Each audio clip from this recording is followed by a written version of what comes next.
Turn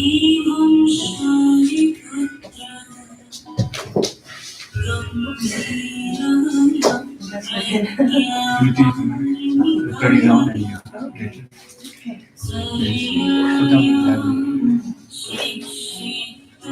I'll just turn off the music here.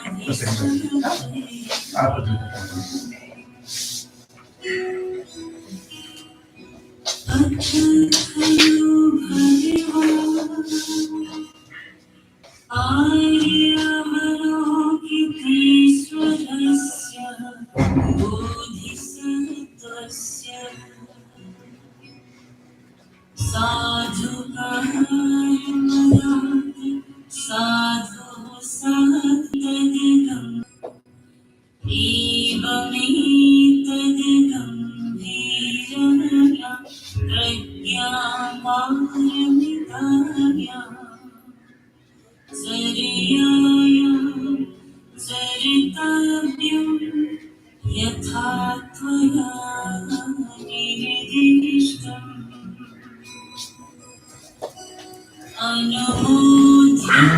Please sit down.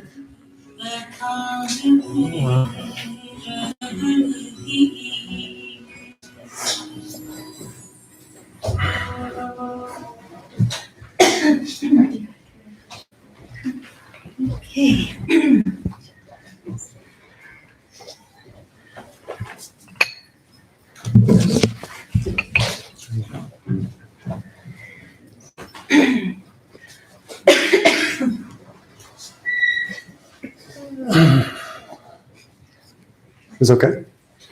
Check, check. 1, 2, 3.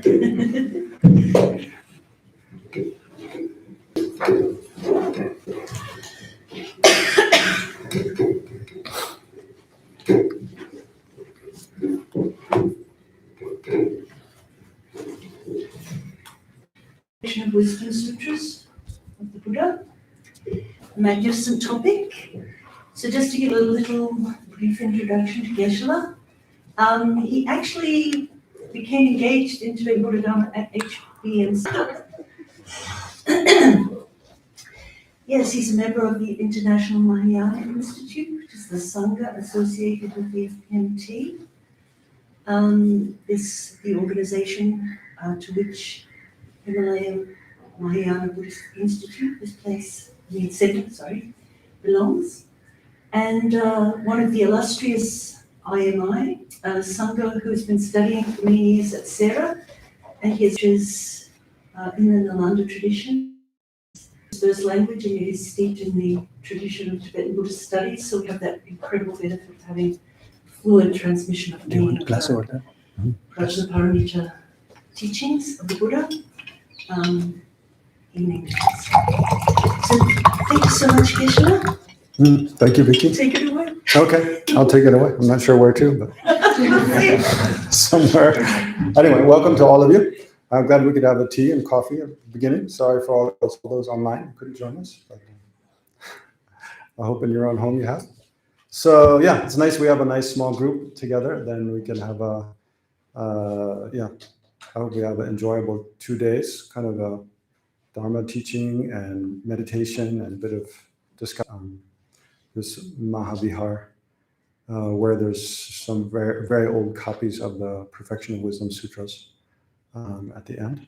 So it's because of the proximity of the center, HBMC, to this Vihar that has these very old copies of the Perfection of Wisdom Sutra that Venerable Sera Thresher asked me to speak a little bit about the Perfection of Wisdom for this weekend.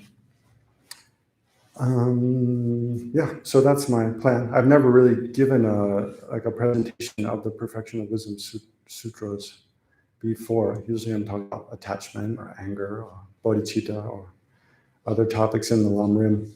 So this is, but actually I've quite enjoyed. So I've been reading a bit. These days we're so fortunate that there's more and more translations of the sutras. Of sutras in Geshe. Songtse Rinpoche. But of course, FPMT is also sponsoring some translations, and other bodies, entities are translating sutras. But for those of us who are native English speakers, or just know English in general, then we get every month we're getting. These days, it's like every month there's new sutras put up, and other Buddhist masters coming, into our kind of world, basically becoming accessible. So I was looking at some of the Perfection of Wisdom Sutras that are published now, which we send out on the group, right? So you're all in the WhatsApp group? Yeah. So you'll see there's a 10,000 line. They're mostly divided up. The Perfection of Wisdom Sutras are largely divided up according to how many verses they have in Sanskrit. So there's, we'll recite here at the beginning. And then, there's a few other short ones. There was one short one you maybe never heard of in the group we sent out. I think it's called the Kashika Sutra. We'll read that together at some point. And then, let's see. So if you go from shortest to longest, there's an 8,000 verse, and then 10,000 verse, then 18,000 verse. Those are all translated so far. But then coming, in the future will be a 25,000 verse. I think there's a 20,000 verse also, but then a 25,000 verse, and then the 100,000 verse Perfection of Wisdom Sutras, which takes up eight volumes. Sorry, 12 volumes in the Derge Kangya. That's the longest version. So we have it there. Do you? The 100,000 verse? No. Oh, that's what's here. But it's only 8 volumes. No, that's 6 and 6. Oh yeah, 6 and 6, 12. Oh yeah, exactly. Oh great. Oh, very nice. Do you have the 8,000 verse? No. Okay. That's gifted by Lama Zopa Rinpoche. Oh really? Oh wow. Pages. Oh excellent. Very nice. Yeah. Anyway, so the plan is I was thinking today just to speak generally about the significance of the Perfection of Wisdom Sutras within kind of Buddhism in general, and try to relate it, to how could it be personally meaningful for us, or how could we integrate and draw from the Perfection of Wisdom Sutras for our own practice, make it relevant to something that's significant to one's own personal practice. And then tomorrow, look at more of the texts, look at more of the actual texts and kind of compare some of the different, different questions that come up and different statements and different just to kind of look at how the texts work, and how they've been interpreted, and how we can draw from them for our own practice tomorrow. So let's begin, though, with setting our motivation, meditating a bit, and checking our own mind, because, like any Dharma activity, like we're not here to become famous or make money or make business connections or, find a partner or something like that. We're here, to create causes of happiness and well-being, and not only in this life, but into the far distant future as well. And not only for ourselves, but for all other sentient beings with whom we're interconnected. So let's take a moment and kind of first just get comfortable in your meditation posture, and then gradually draw your attention within and try to generate some mental focus by focusing on your breath or your mind or another object of meditation for a couple minutes.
And then check the state of your mind. Is it virtuous or non-virtuous or neutral?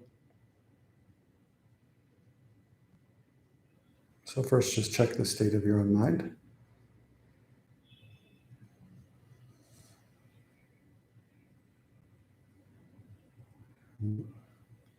And then deliberately generate a motivation. So reflect on what's your motivation for coming here. What do you want to, why are you joining the course? What do you want to achieve, both in the short term and the long term? So generally, when the Buddha first taught after his enlightenment, the first thing he taught was the truth of suffering. So there's different ways to generate a motivation. But one good place to start is to think about, word, but there's all different varieties from, things like sickness and pain, sadness, but all the way up to, just a sense of that one has a potential that's unfulfilled. That can also be can be like a dis-ease, a dissatisfaction, a sense that something better is possible, but not being sure how to achieve that. And then everything in between. So when oneself is generating a motivation, one good place to start is with, if we didn't want something, we wouldn't come here or to any Dharma course. So what is sort of lacking that we feel like we need?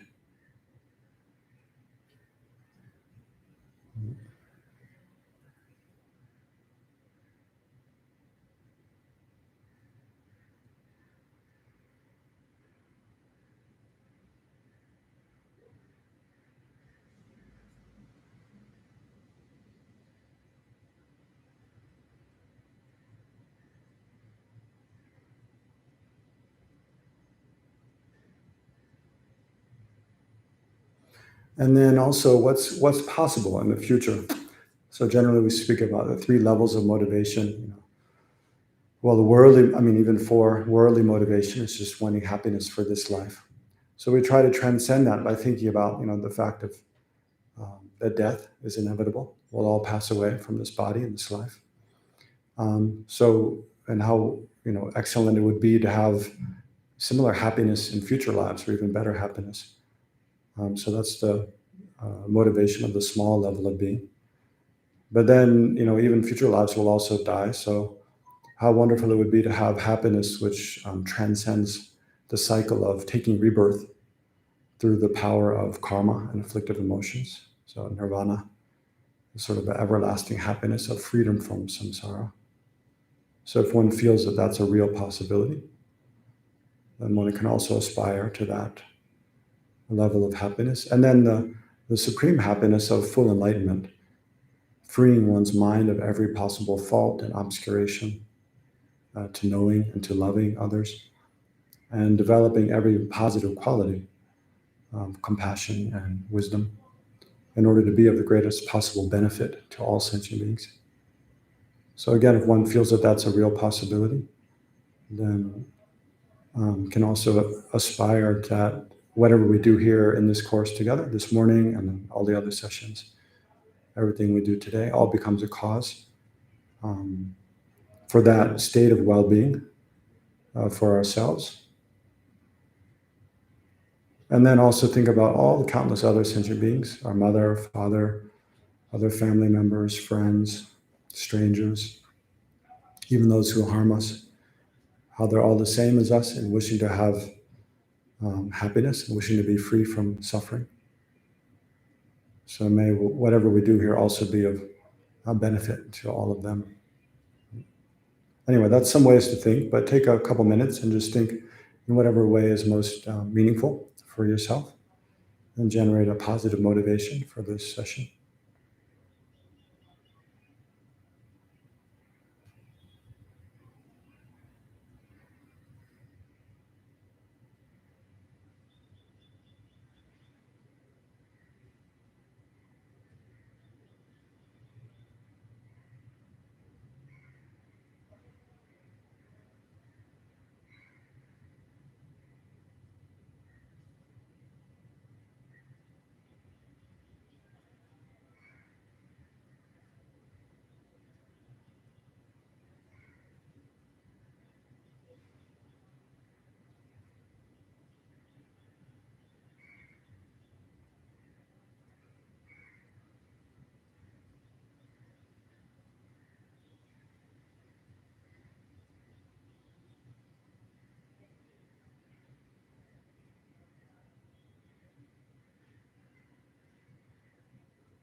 Okay. Then I just remembered, I thought it'd be good to recite at least the Heart Sutra at the beginning. So with the positive motivation, then, and maybe we recite a praise to Shakyamuni Buddha before. So in that, if you can open up the texts, there's a FPMT prayer book in that WhatsApp group. Excuse me, Geshe, just a little bit of housekeeping. Has everyone got their phone on silent? That would be good. And has everyone already downloaded the text? So don't be shy if you haven't. Yeah. Do you need some help there? Are you getting them from your Trying to get added to the WhatsApp. Okay. Okay. But then you won't see the files. That'll be. But someone can just resend to the group. Well, Yes, I'll resend them. yes. Once you don't have some. Yeah. Okay. Can you just help them out? Yeah. I also have an extra device here if someone needs. Like you've all got devices. I was wondering, no? This is the first time I think we ever used prayer books just digital, because they don't have the actual books here. So we were debating whether or not to bring from Copeland. But we decided, no, everyone will have devices. We'll just send.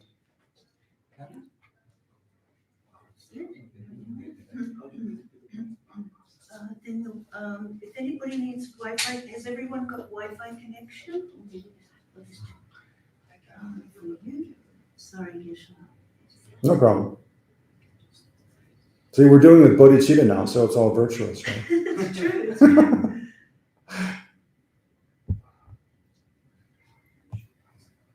Anyway, once you open up I think it's the prayers before teachings prayer book. The FPMT prayer book should be there. And there's a praise to Shakyamuni Buddha at the beginning.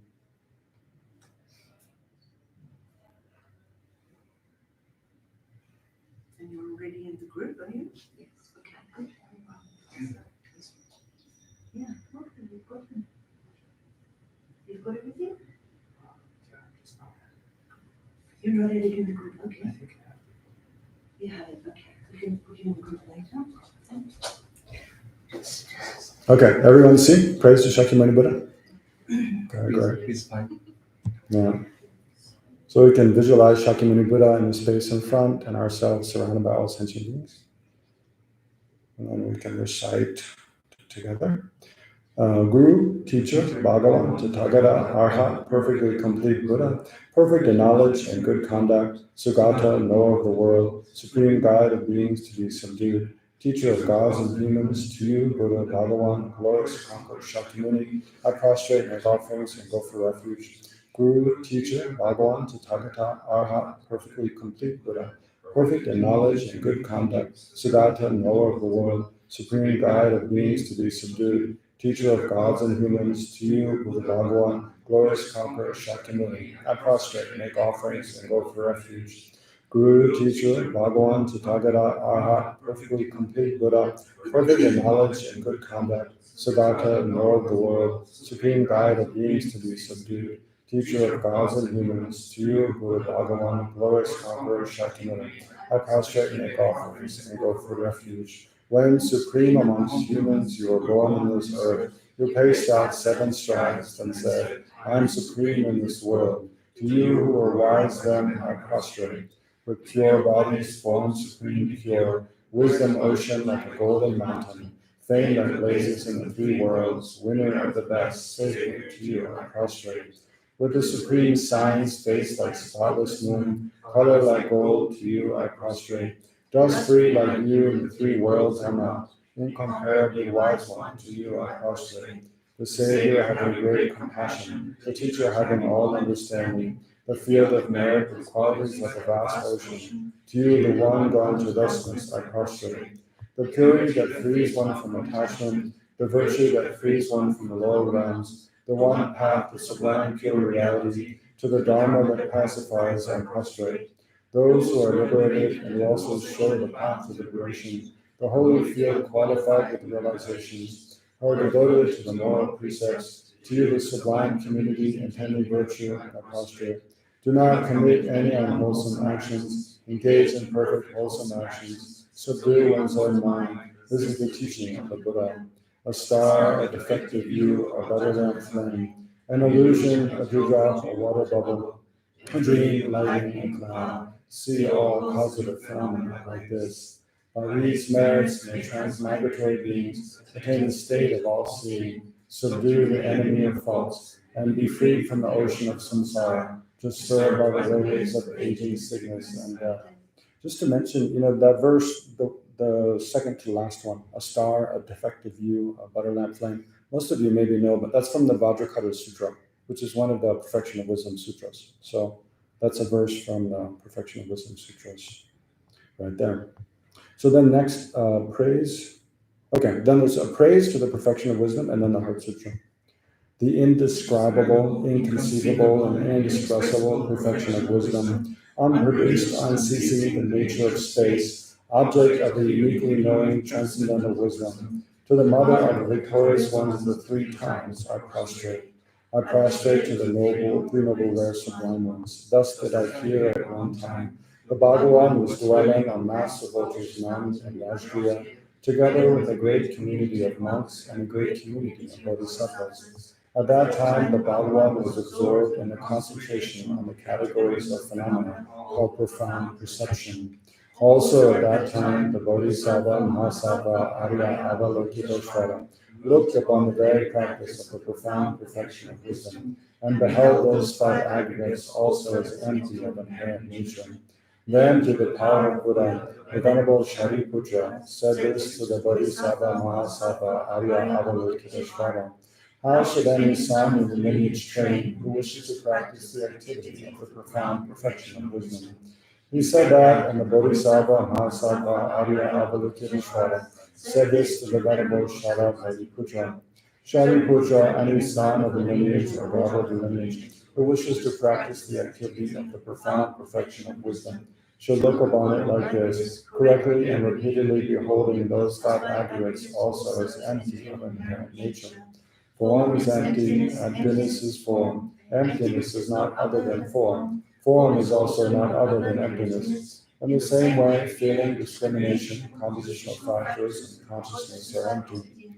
Shariputra, likewise, all phenomena are emptiness, without characteristic, unproduced, unceased, stainless, not without stain, not deficient, not fulfilled.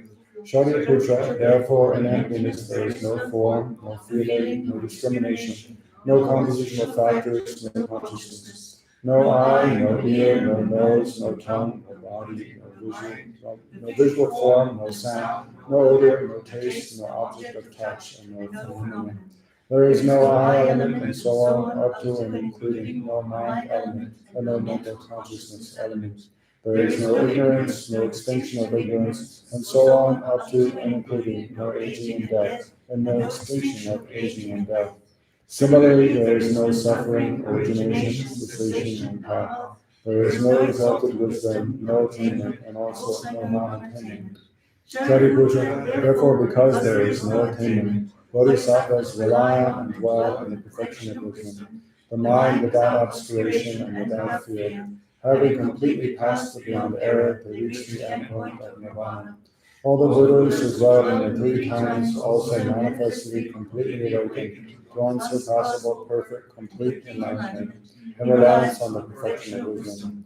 Therefore, the mantra of the great perfection of wisdom, the mantra of great knowledge, the unsurpassed mantra, the mantra equal to the unequal, the mantra that thoroughly pacifies all suffering should be known as true, since it is not false.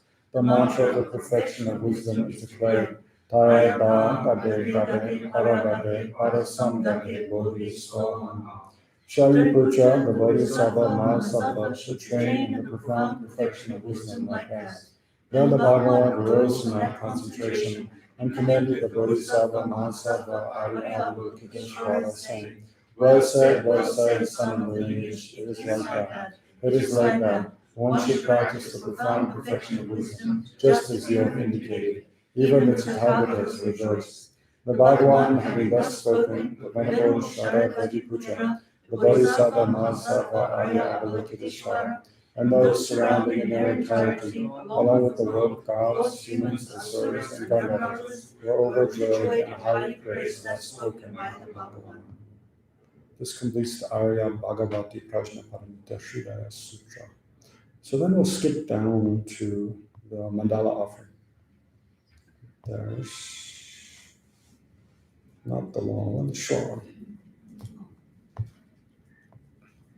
On page 17. Yeah, page 17.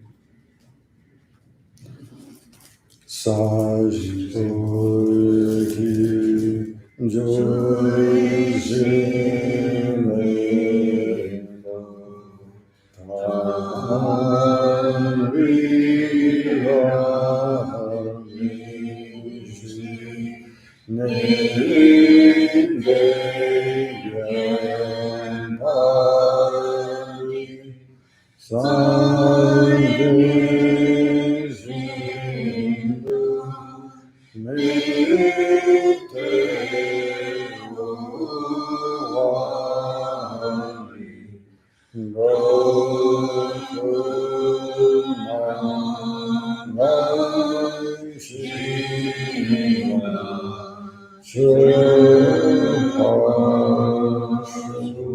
This ground, anointed with perfume, strewn with flowers, adorned with Mount Mary, the four continents, the sun, and the moon, I imagine as a Buddha land and offer it. May all transmigratory beings enjoy this pure land. Perfect, pure, holy gurus from the billowing clouds of wisdom and compassion in the sky of the Dharmakaya. Please let fall a rain of profound and extensive Dharma upon the earth of those to be subdued exactly as they need. Do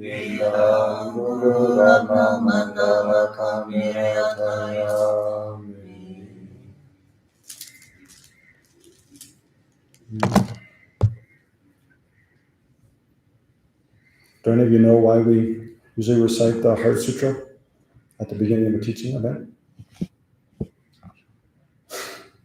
You know, Tell us. Well, I want to see what you know first. Total guess. Yeah, I guess. I would imagine just bringing in mind the nature, like the nature of the understanding of emptiness, bringing back to mind first, and that everything that arises from emptiness. And so, yeah, definitely. I mean, that's a great answer. Yeah, that's definitely. I mean, there's many different reasons. So definitely, that's one reason. Because, like, well, as it says in the Perfection of Wisdom Sutras again and again, whenever whenever bodhisattvas practice, and we're aspiring to practice, if we're aspiring to practice the bodhisattva path, we should always consider the three spheres: the actor, the object, the subject, and the action as being in empty, in the nature of emptiness. And so, yeah, at the beginning of a teaching, it's good to remember I, the student, the person teaching, and the act of teaching and receiving a teaching is all in the empty of inherent existence. Definitely, that's one reason. Yeah. Who else had their hand up?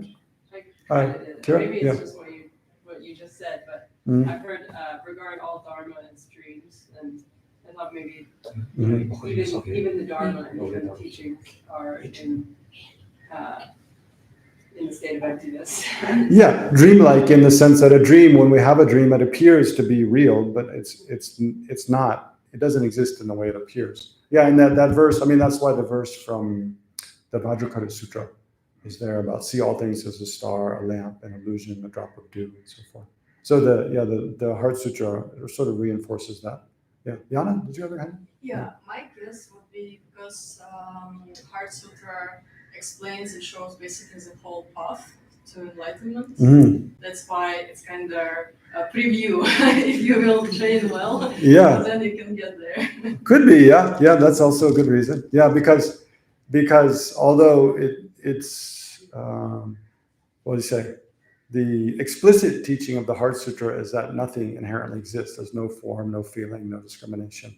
That nothing inherently exists. But then implicitly, it's also speaking about form, feeling, discrimination, compositional factors, and then the Four Noble Truths, the 12 links of dependent arising, all the different consciousness. So that's a pattern you see throughout all the Perfection of Wisdom Sutras. They all explicitly teach that everything's empty of inherent existence, but implicitly or indirectly, you can say they're teaching the entire bodhisattva path. So anyway, we'll speak about, but that could be one reason. The main reason actually is usually just to dispel obstacles. That's what I to accumulate, mainly to eliminate any obstacles to the teaching event happening and accumulate merit. So especially in the monastic communities, like when we, like at Sera, any of the monastic communities, when we debate at night, in order to dispel obstacles to kind of having a conversation about Dharma and learning something, we recite the Heart Sutra first, and then the 21 Taras, praise to the 21 Taras, because that's another powerful practice to dispel obstacles.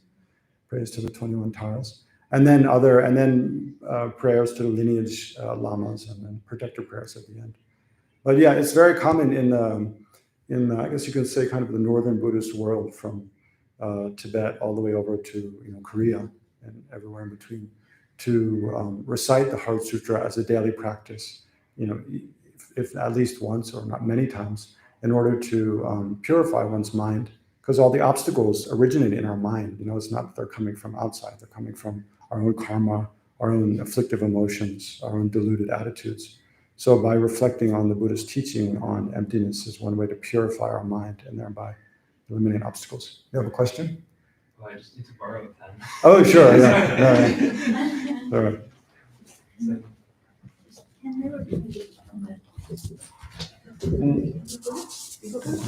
You can put here. You can put here. It's for the online. Okay. You don't need to speak more loudly. Oh, it's okay.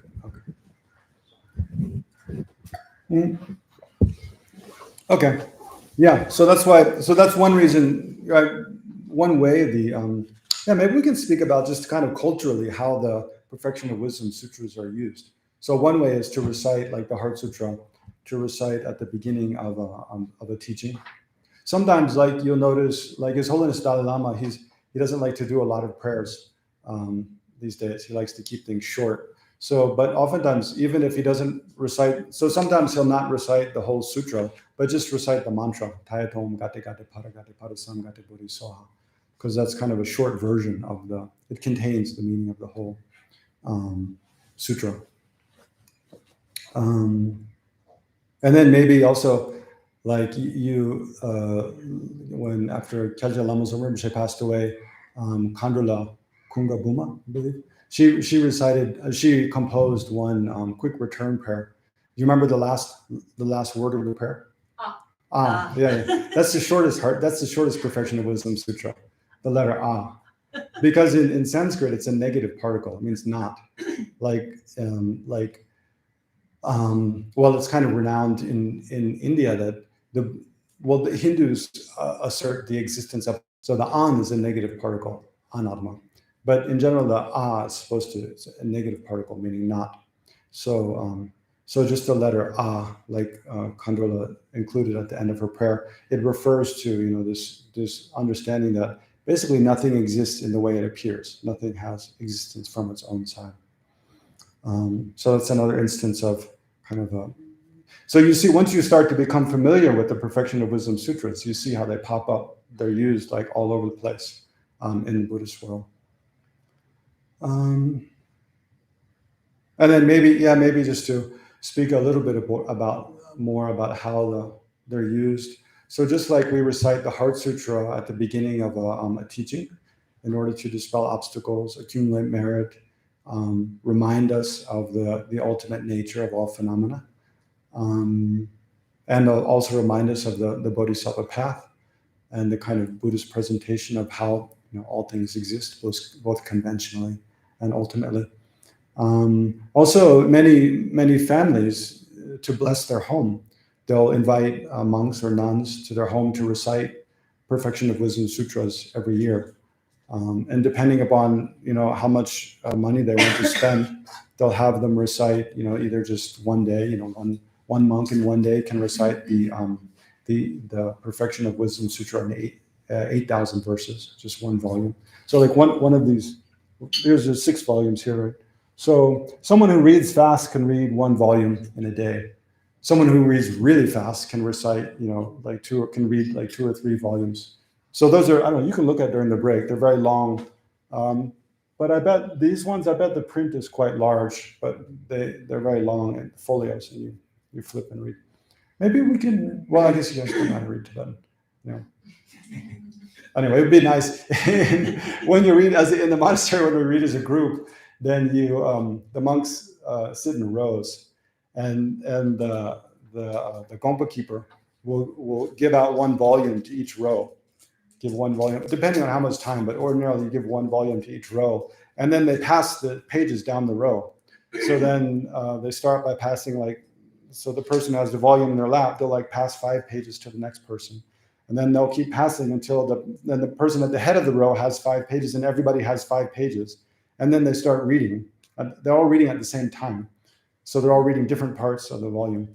And then once the person finishes reading their 5 pages, they'll ask the person kind of below them to pass it to them. So then they'll take another 5 pages and put them together. And that person tells them where they're at in the text. There's certain terms to indicate where you're at on the page, the front side or the back side of the page. So in that way, you can read, a group of monks can read a whole volume in an hour or half an hour, depending how quick.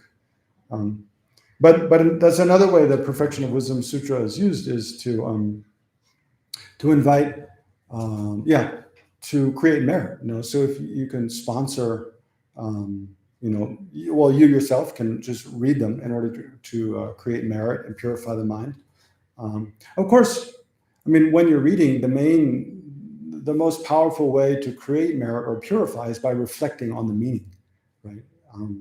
But because it is the word of the Buddha, even you're not aware of the meaning much, you just recite the words. It's from the side of the object. It carries a blessing. So it's also held to purify the mind and accumulate merit. Even you don't know the meaning, you just hear it, or you just read it without knowing the meaning.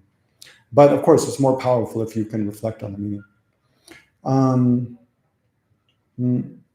So many practitioners, as a daily practice, they'll recite the Heart Sutra and reflect on the meaning, meditate on the meaning, and then also it's also a kind of a puja. If someone dies in the family, then the family often will sponsor ordained people to read several times the different Perfection of Wisdom Sutras, or invite people to their home to read and to bless the home.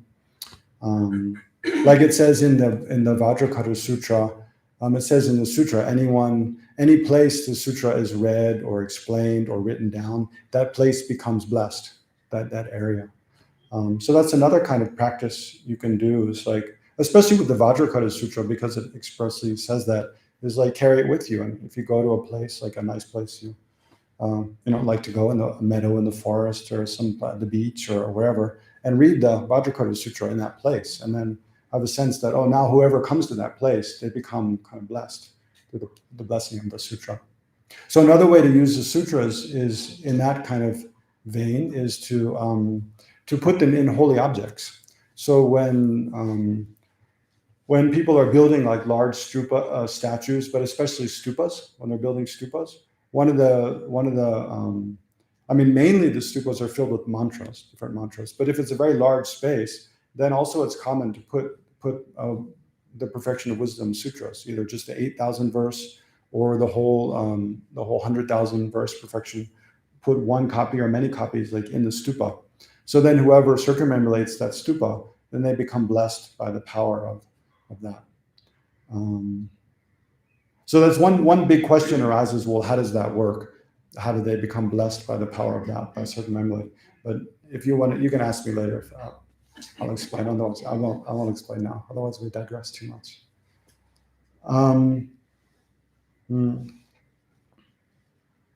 Okay, so then I was thinking to talk about today, just to put the Perfection of Wisdom Sutras in the context of the entirety of the Buddhist teachings, right? So, and then maybe, His Holiness often starts a talk, or used to more, by putting Buddhism in the context of just kind of other religions, and then just knowledge traditions and kind of human activity in general. So usually the starting place when we talk about any aspect of Buddhist teachings is just to reflect how, like we did during the motivation, as sentient beings or as living beings, then we innately have a desire to flourish. I think I like to use that word flourish. I just started using it more lately because it applies to both sentient beings and also plants, the whole plant world. Living, it applies to all living beings, whether it's sentient or non-sentient.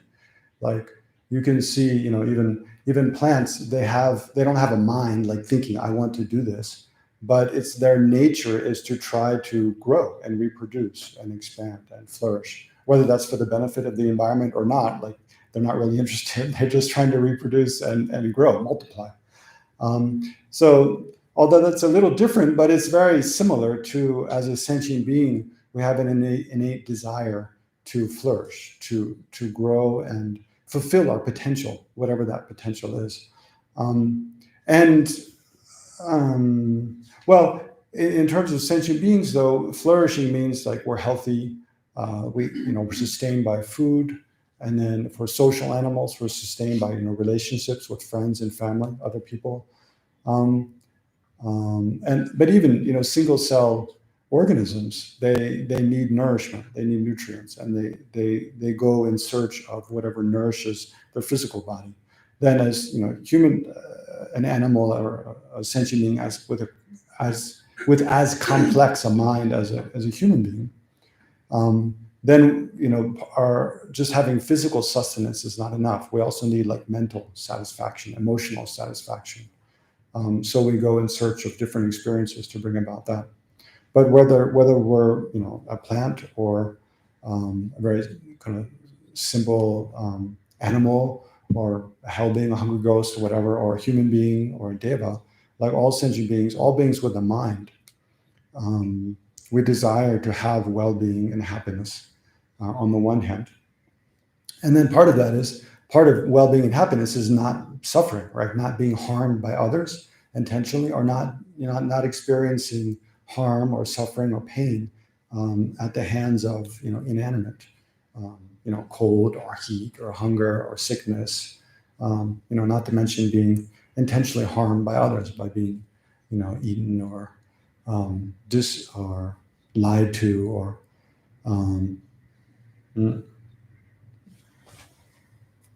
those words sticking in my mind.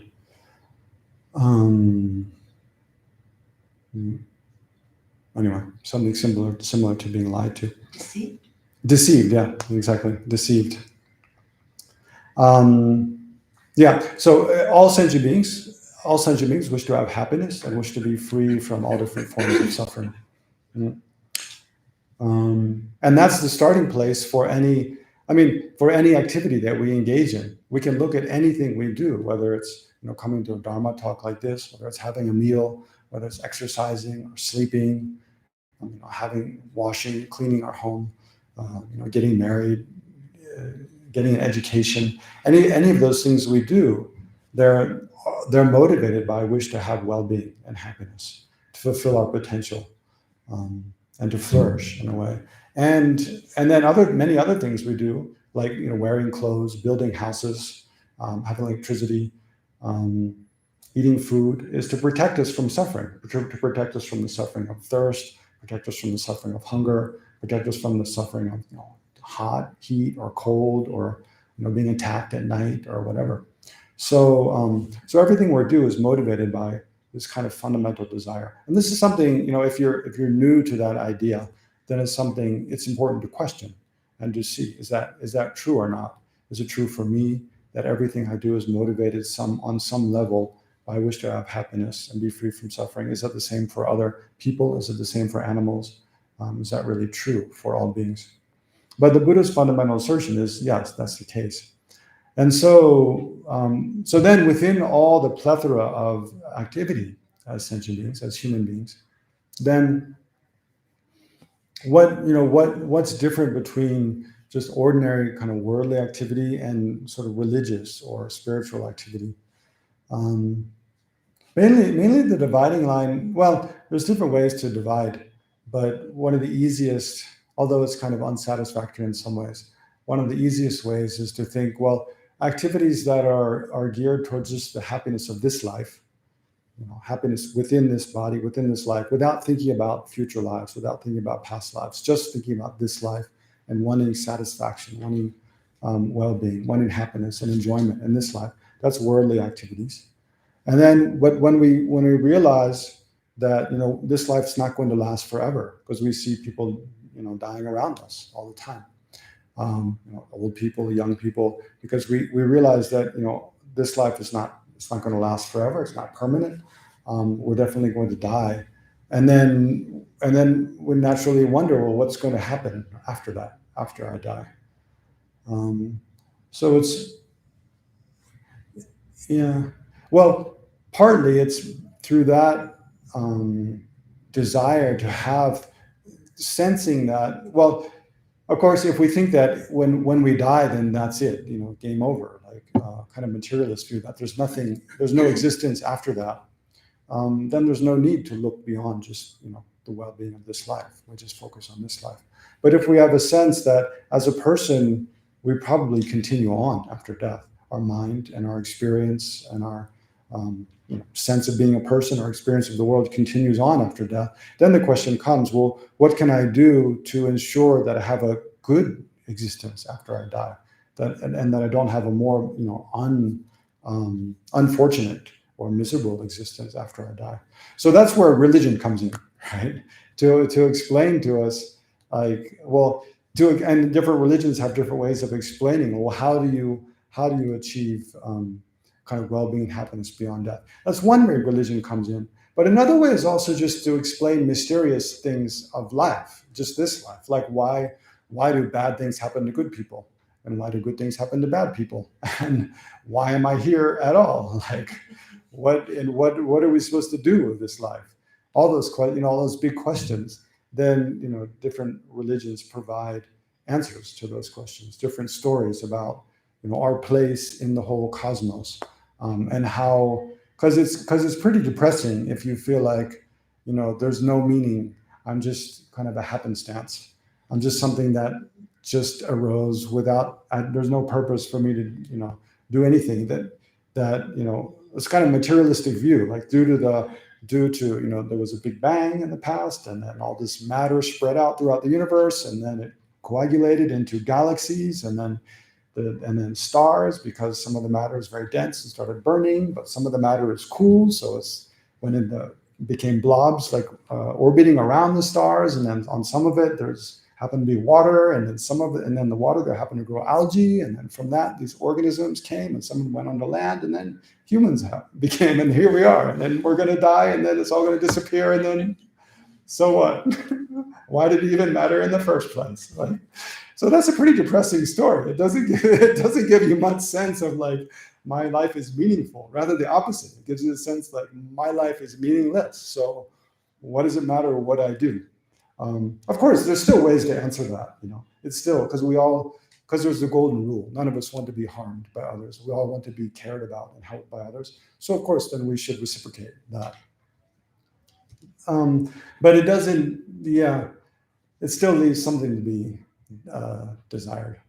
So, and it doesn't give any sense of meaning. But for many people, that maybe is a very comfortable kind of story. But then there's a question: well, where did the Big Bang come from? Why did it arose in the first place? And why did the universe form? I mean, Christians like to assert, because it's true. I mean, the chances that there would be the conditions. Well, actually, that's a bit mistaken. Well, I guess before, like 20 years ago, before astronomy knew concretely about the existence of like trillions of galaxies, when we had the idea that maybe the Milky Way, our galaxy, is one of the few, then it seemed like it's very, very extremely unlikely in the universe that there were the conditions for life to exist would come together. It's very extremely unlikely. Gravity would be such in a way, and the distance from the sun. Like, look at the other planets in our solar system. Like, none of them support life now because they're either too close to the sun, so they're too hot, or they're too far away and they're too cold.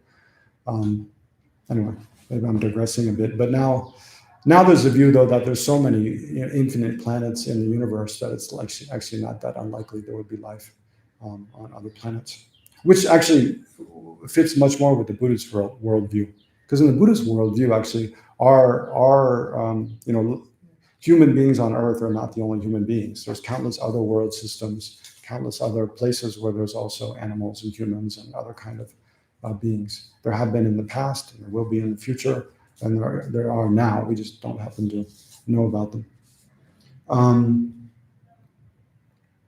Okay, it's 11 already. So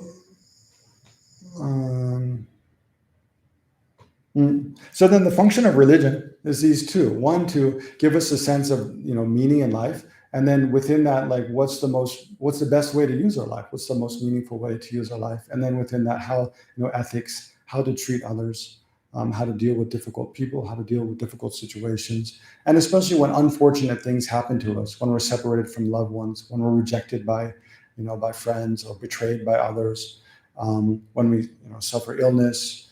And when we're approaching death, like to give some explanation for why all of that is happening and what's the best way to deal with it. And then also the psychology. I mean, different religions, they function to help our mental state, to help us deal with sadness, anger, loneliness, depression. And help us be more. That's why all of the world religions, they promote not killing, not stealing, not lying. Being an upright person, being a generous person, being kind, compassionate, being someone who has respect for life, respect for others in general. Because all of those things just make us they enrich our life. They make us have a happier life. So then within the religions, though, there's a big division between those that assert the existence of a creator God and those that don't, basically. So the theistic religions, like the Abrahamic religions for sure, Christianity, actually Judaism's the oldest, so Judaism, Christianity, and Islam. They assert the existence of an all-powerful kind of creator of things, and then so the meaning of one's life is derived from the intention of that creator and the messages conveyed or the teachings given by that creator God. Whereas Hinduism is kind of complex because it means all the religions east of the Indus River, so mainly of India. So it's a composite of many different philosophical and belief systems. But in general, there's a belief in kind of Brahma or Ishvara, sort of all-powerful, all-pervading force. So there is also generally the existence of a creator God. Whereas in Jainism and Buddhism are the two that they assert no creator God, but rather things simply arise from causes and conditions. Right? We exist, the universe exists, everything comes into existence, not by the deliberate intention of any kind of supreme being or entity, but rather simply because of causes and conditions. Because certain causes and conditions come together, then we have flowers here or what are these? Carnations? I think so. Does anybody know? I think that's carnation. They are? Okay, thanks. Yeah. Carnations as opposed to roses, because the causes for carnations came together, not the causes of roses. If the causes of roses came together, then we'd have those. So, physical things, the table, the floor, our own bodies, they arise because of certain set of conditions come together to produce those results and not other results.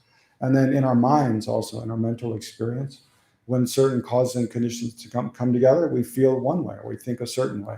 When other causes and conditions come together, then we feel, sometimes we feel happy because the conditions for us to feel happy came together. Maybe sun is shining, it's not too hot, had a good meal, someone complimented us, just we feel good, things are going well. Whereas other times the conditions to be miserable come together. Maybe it's way too hot or too cold, or it's raining, but we wanted to go for a walk, but now we can't. And then the breakfast didn't agree with us, we didn't have a good sleep, and someone treated us like garbage this morning or something. So also our mental experience is a result of causes. Different causes and conditions come together, and then we and as a result of that, different things arise. But then within that, there's what's the difference between Jainism and Buddhism?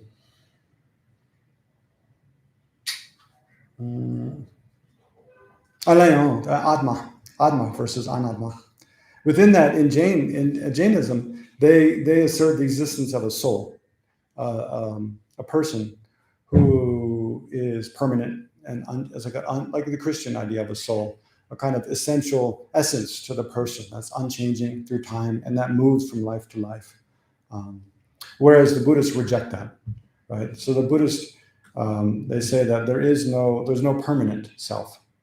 You can say it like that. Jains assert a permanent self, one that's unchanging from moment to moment. There's kind of this essence, that unchanging essence that is at the core of what we are as an individual, that moves from life to life. Whereas the Buddhists reject that. There's different Buddhist philosophical schools, but even the most basic one, the Great Exposition School, they refute or they reject the existence of an unchanging kind of soul or self. So what do the Buddhists assert instead is that there's an impermanent self. There is a person, we are an individual, no doubt, but there's no like unchanging core to what we are. Rather, it's kind of like a pattern. There's a pattern to what we are. That's what makes us different. And so as we create causes and causes arise, through the force of those causes, moment by moment, we're changing. Our body is changing, our mind is changing. I mean, one way to reflect on, and we should reflect on whether this, what the Buddha taught is true or not, is to reflect on, what oneself is as a person. Is there anything that's unchanging? Maybe we can do that now, because it's a good preparation for the Perfection of Wisdom Sutras. Like we think about emptiness, it seems very, heavy, complicated. But the place to start thinking about emptiness is just permanence versus impermanence. But just before we actually do the reflection, I'll just explain. So basically what we'll do is just try to, try to generate some mental focus and then turn our mental gaze towards ourself as a person. And basically ask the question, kind of, what am I? But that's a very big question, right? So then within that, we can see that we have a body, and then we have a mind. So first, we can just start with those two, and then we can ask the question, well, is there something else besides the body and the mind? But then so within analyzing, permanence versus impermanence, we can analyze our body. Is every part of the body actually impermanent? And then we can check through the different parts of our body. Usually begin with the head and go down towards the feet. But, the skin, the bones, the gray matter around the brain itself, the neurons, within that, the different chemicals, the cells, the blood, whatever other fluids are there. There's brain fluids that sometimes get messed up. And then the bones. So we'll go through all of that and check, is it all impermanent? But then the real kind of underlying question, well, is there anything that is permanent? So just to make clear the difference between those two, for those, some of you might not be clear. Permanent means, we'll start with impermanent. Impermanent means it's changing moment by moment. It's continually changing. So things on a big scale, we can see. Like an easy place to look is at our breath. Is your breath changing all the time? Yeah, our breath is moving all the time. We can see. Like an easy place to look is at our breath. Is your breath changing all the time? Yeah, our breath is moving all the time. Air into our lungs. And then what's happening is we're extracting oxygen, it's going into our blood, and then we're expelling carbon dioxide and putting that back out. So then the atmosphere is also changing. That means the air in the room is changing all the time, right? And then, we can see the light is changing. Actually, to think about impermanence, the best example is sound. Because sounds, obviously they're changing. Like just listen for a moment. There's so many sounds like passing through, and sounds are vibrations in the air, right? So there's so many sounds like passing through the air, passing through our bodies, passing through the walls, passing through things all the time. So, yeah, actually, I think it's one teaching by the Buddha. Actually, the Buddha to some sutras, to meditate on impermanence, it's best to sit by a body of water, because in water you can see it's always moving. But also one of the best objects is sound. Listen to sound. So just like sounds are changing, but also we can feel like if we can also look at our different senses. To our eyes, what's appearing is changing. Every time there's movement, there's change. Our nose, different smells appear. To our tastes, different flavors appear. And then to our body sense consciousness, different, tactile sensations of hot, cold, relaxed, tight, sort of appear all the time. So, but for something to be impermanent means that it's changing moment by moment. So not only on the gross scale, means kind of large scale, which we can easily see, but even at the scale of, microseconds, you can say. Whatever small moment of time, like we can see change, like when we listen to the sounds outside, I don't know, what's the shortest, thank you, maybe that was a Buddha manifesting. But I don't know, maybe what's like in film, I was thinking, you have to have more than like 26 or 27 frames. Well, when it was old, In order for it to be continuous. yeah, to not see how many is it per second? I don't know, I should know. But there's like 25 or 20, there's like a certain number of frames you have. 24 frames per second. Different in terms of like the eye needing it to be continuous. Yeah.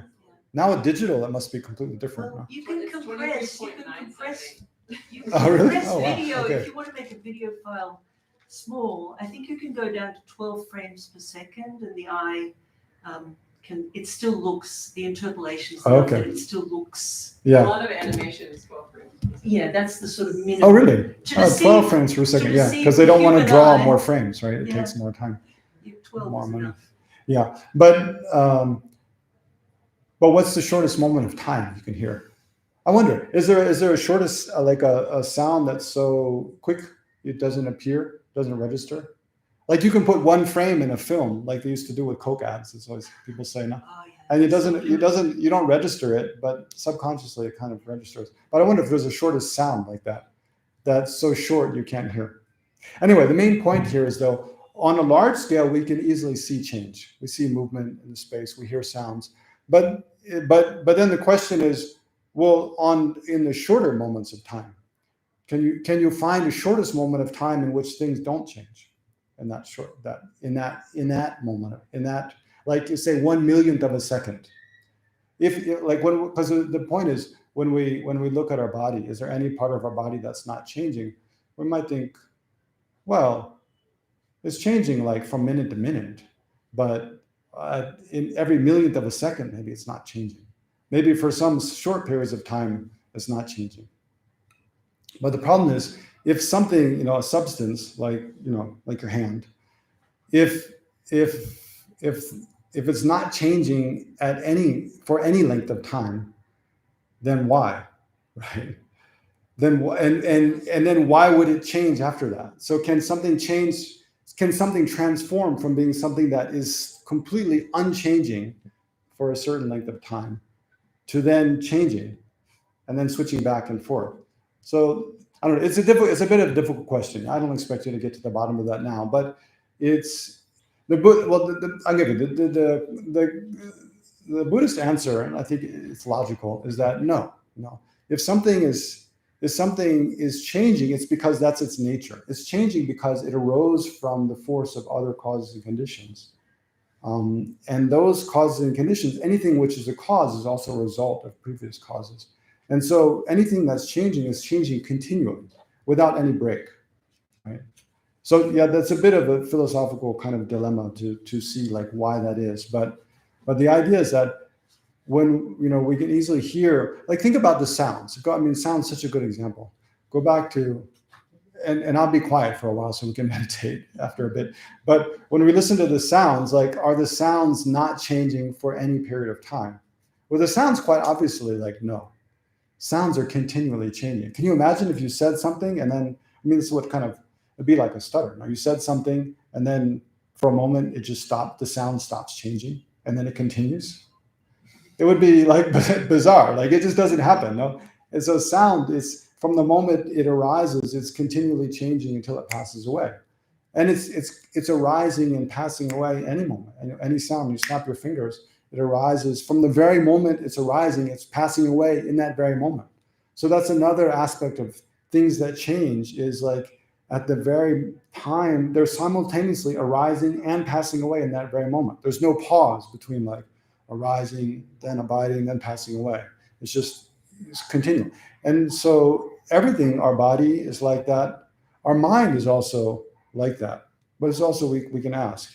So just like we'll ask with relation to our body, is it true that every part of my body, no matter how big or small, no matter when, is continually changing? Or is there some part or some period in time when some aspect of my body is not changing, right? It's permanent. So the opposite of impermanent, of course, is permanent.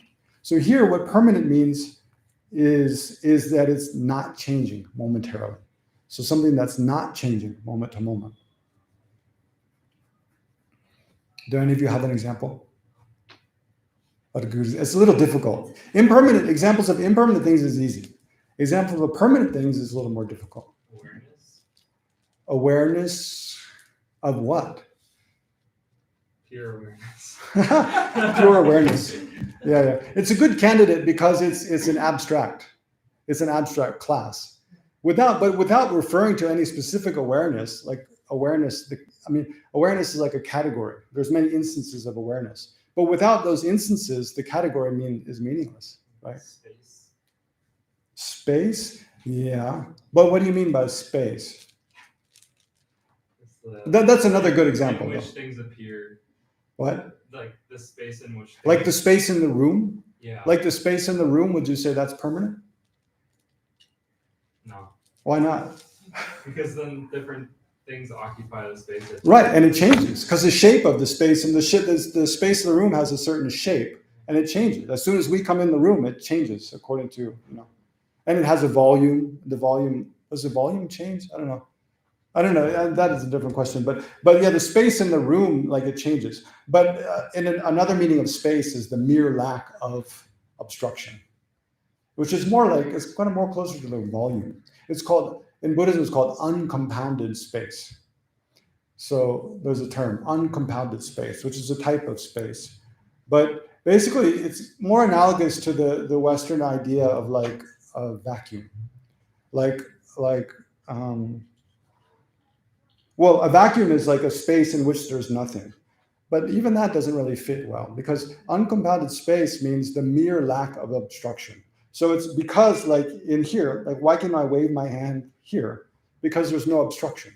There's some obstruction, I can feel the air. Like there's some obstruction from the air, but there's also a large degree of lack of obstruction. Like if there was, like if I try to wave my hand here, it doesn't go, right? Because the table is obstructing, because the table is filling that space.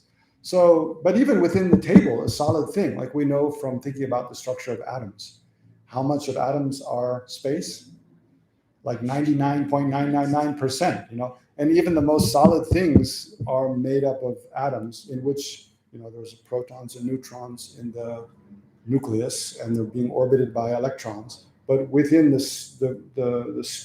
space occupied the atom, most of it is empty space. So, but yeah, just an example of permanence. That's all we wanted. Yes. Maybe, one thing we say is like the fact that everything changes is the argument. It's permanent in a sense, and maybe like if we look at time as being completely impermanent, but if it is beginningless and endless, then time is also permanent. Time is permanent. Yeah, some Buddhist schools assert that time is permanent. That like they assert the past and the future are permanent, only the present is impermanent, like the Sutra school. But hold on, so those are both good examples. So the first one, yeah, that's a good example of a permanent thing. The fact that all, say, physical things are impermanent. Yeah, what's going on, Sushil? It's for the lunch. Okay. We have to prepare ahead. Okay. There's only one share. Okay. Maybe why don't we take a break now?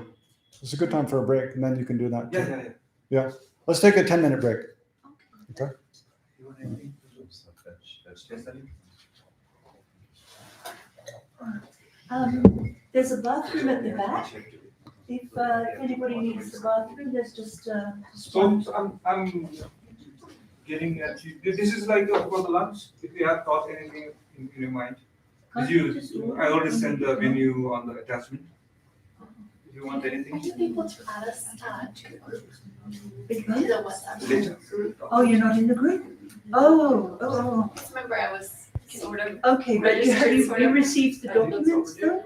yes, Give me I Okay. did get those documents from, So sure?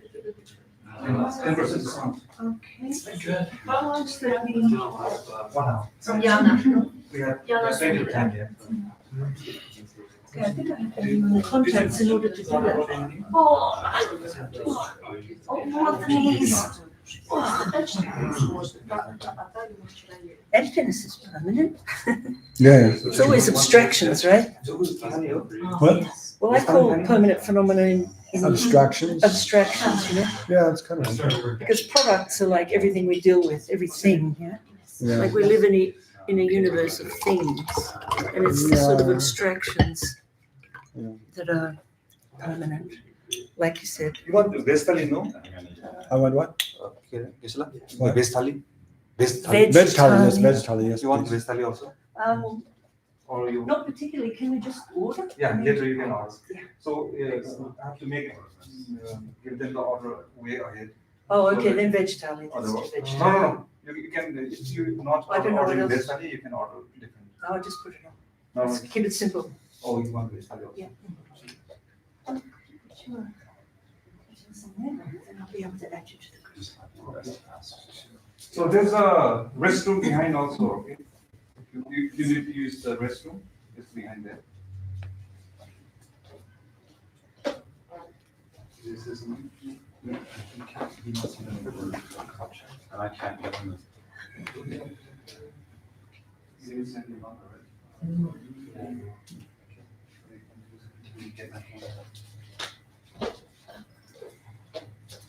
So yeah, this is an opportunity, if anybody's not in the WhatsApp group, I can put you in. Oh, here, go there. Oh, right there. Okay. What's this now? What's that? Yeah, I'll just add you when I get my phone back. Oh, okay. Just one sec. Okay, thanks. Yeah. I'll just take a look at these now that you're over here. Hmm. I've never seen these before. Where? Like certain. Which is the first one? To add to a group, I don't know how to use that. So I think you can add me as a contact. Yeah, From yeah, let's Yeah. just go that way. There's many copies. Yeah, this There isn't like there'll be- any like ancient ones that are preserved somewhere. No, there are. That's what's at the temple just nearby. I think we'll go see tomorrow. Yeah, yeah, there's some ancient ones preserved like in different libraries and stuff.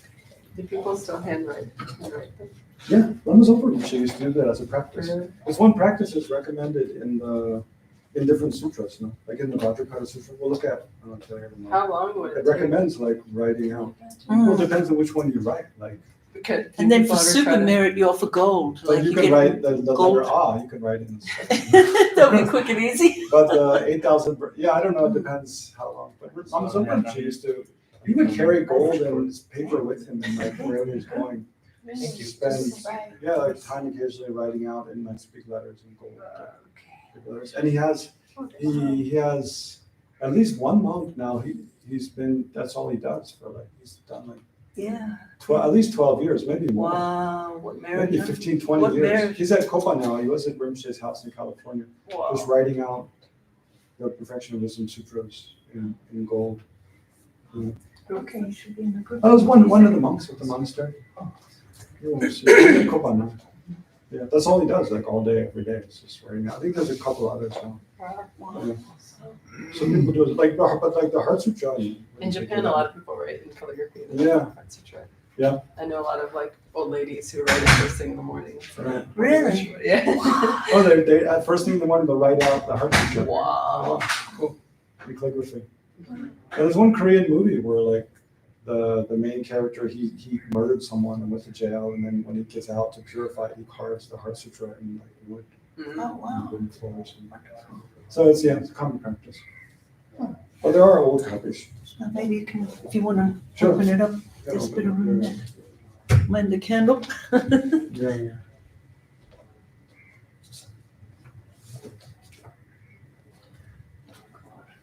It's a nice space. It's very nice.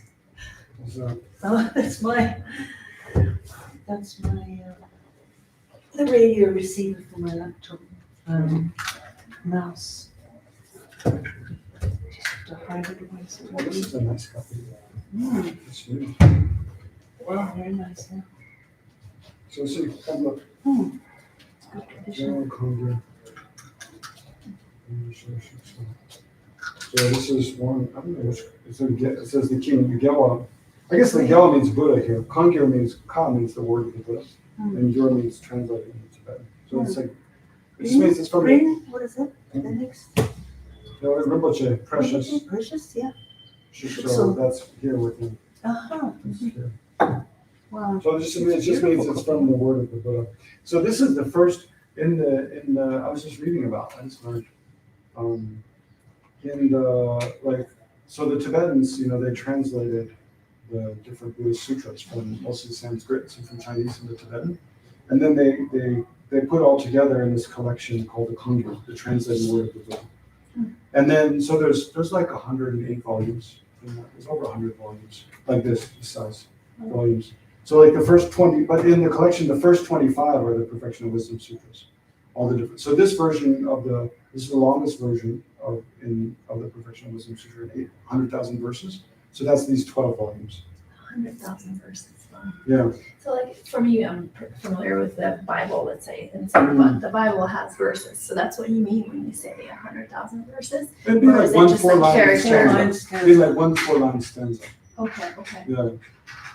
That's a So verse. yeah, like they want to point it out in the reading. So like a star, a lamp, a drop of dew, 1 4-line. So that's one verse. That's one verse. So Yeah. you're That's what talking they mean. 100,000 Yeah, it's called a loka. verses. 100,000. Yeah. But it's not exact probably. It's like a rough number. Wow. But yeah, Rounding. yeah. With some rounding. But actually the whole thing, like you'll see, it's not all in verse though. You see, these are metered lines. You can see right away. Each one has the same number of syllables per line. But much of it is prose. Oh, yeah. Like this is prose. You can see like there's the lines are not all the same. So how they count that, like I don't know. But it's some kind of way of Must be approximate, Yeah. But this is the first volume in the whole collected works of the Buddha. So it's a kind of sign of prestige that they put the Perfection of Wisdom Sutras first in the whole collection. Well, why are we looking at this? You know, to admire. Yeah, It's beautiful text, yeah. Very clearly. it's very Printed. good. Yeah, very good. Yeah. So somebody wrote this. This is handwritten. No. This is wood. Well, I don't know how this Is it is. woodblock? Traditionally, it would be woodblock print, but this looks like Computer print. maybe it's a computer print. Yeah, it's too good to be woodblock. Computer. Yeah, it looks like computer print. How much memorization do you have to do as a Geshe? So much. Altitude. His face is like, don't ask me this. Dark. You choose I to haven't move. done very much. You said you haven't done much? No, I Because haven't we're done busy Much might be studying. relative. relatively other months. Well, this is a typical Geshe reply. I know nothing. Well, no, you see, it's because of the Western education system. We don't emphasize memorization. Yeah. We used to, but now not. That's why you see the little monks at Koban, like from 6 years old, are memorizing every day. So then by the time they're 40, they've got a lot of I think it's current generation more than ever. It's just like, why not just look it up in your phone? You're always, always. What I love about memorization, and sort of I'm going to take two approaches, like macro, it's really such a huge effort, and one wonders about the benefit, like Geshe Tenzin Legtsok was saying, oh, I don't know about this system. I mean, he's a product of the system. He says, oh, much energy and time put into memorization, because he was criticizing himself. But okay, so I have some openness to that. Wow, what a huge expenditure of time and effort. But what I love is when the Geshes, they're giving some talk, and then they'll just pop in a stanza, that illustrates. So they have this memory bank of, and maybe not everything is actually there, but some precious stanzas. They have it within them. They don't have to go, oh, look that up, just give me a sec. They've got it, they've got it in there, and then it comes out as an illustration at a certain point. That's the beautiful part. So that's what I like. Why don't we sit down? It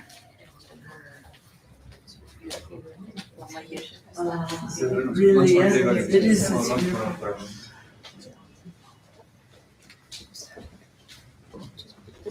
Sorry.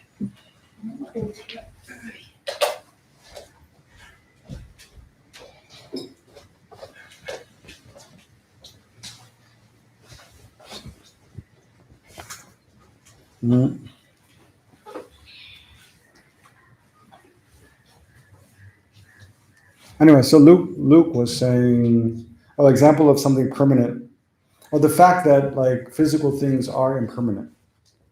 Would that be permanent? Yeah, that would be permanent. It's just like the fact that 2 + 2 = 4. Does that fact that 2 + 2 = 4, does that change moment to moment? No, it's the same. It's unchanging. So any kind of factual assertion like that, yeah, the fact that something is, like the fact that this is a watch, that doesn't change moment to moment. As a watch, of course, is changing. If it didn't, it wouldn't function as a watch. It has to tell the time, right? But the fact that it is a watch, that doesn't change moment to moment. Although the thing, the watch, it changes moment to moment. So, yeah, that's one kind of good example of a permanent thing. is like when you make a statement that's true. That truth, it doesn't change moment to moment. And then another kind of good example of a permanent thing is, just because Luke, your other example was time. But time is changing all the time. Time is continually changing. The fact that time is changing is permanent, but time itself is changing all the time. Yes.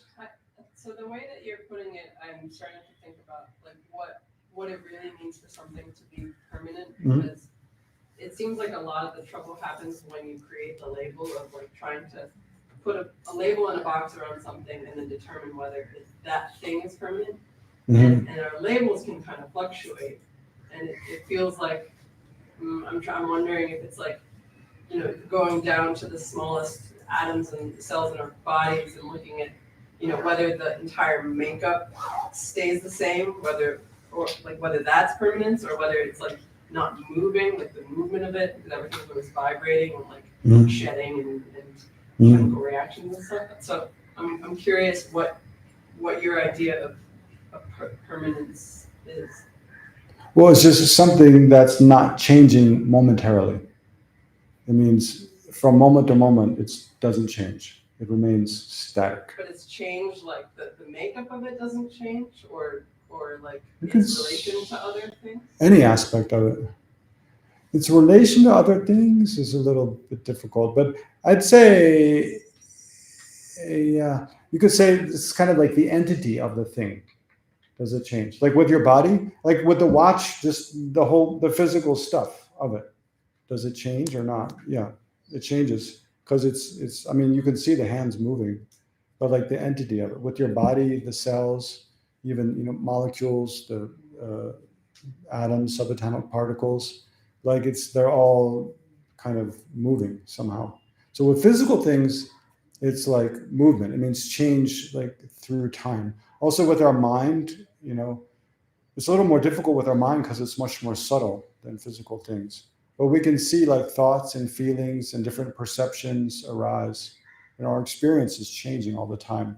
But then it's a little bit difficult question. Is there any aspect, just like we ask with regard to our body, is there any aspect of our body that's not changing? And yeah, it might be true. Like the fact that it is a body, okay, that's not changing, but that's not really like the substance of the body. Whereas, I'll come back to you. Whereas with, and then similar with our mind, we do the same thing.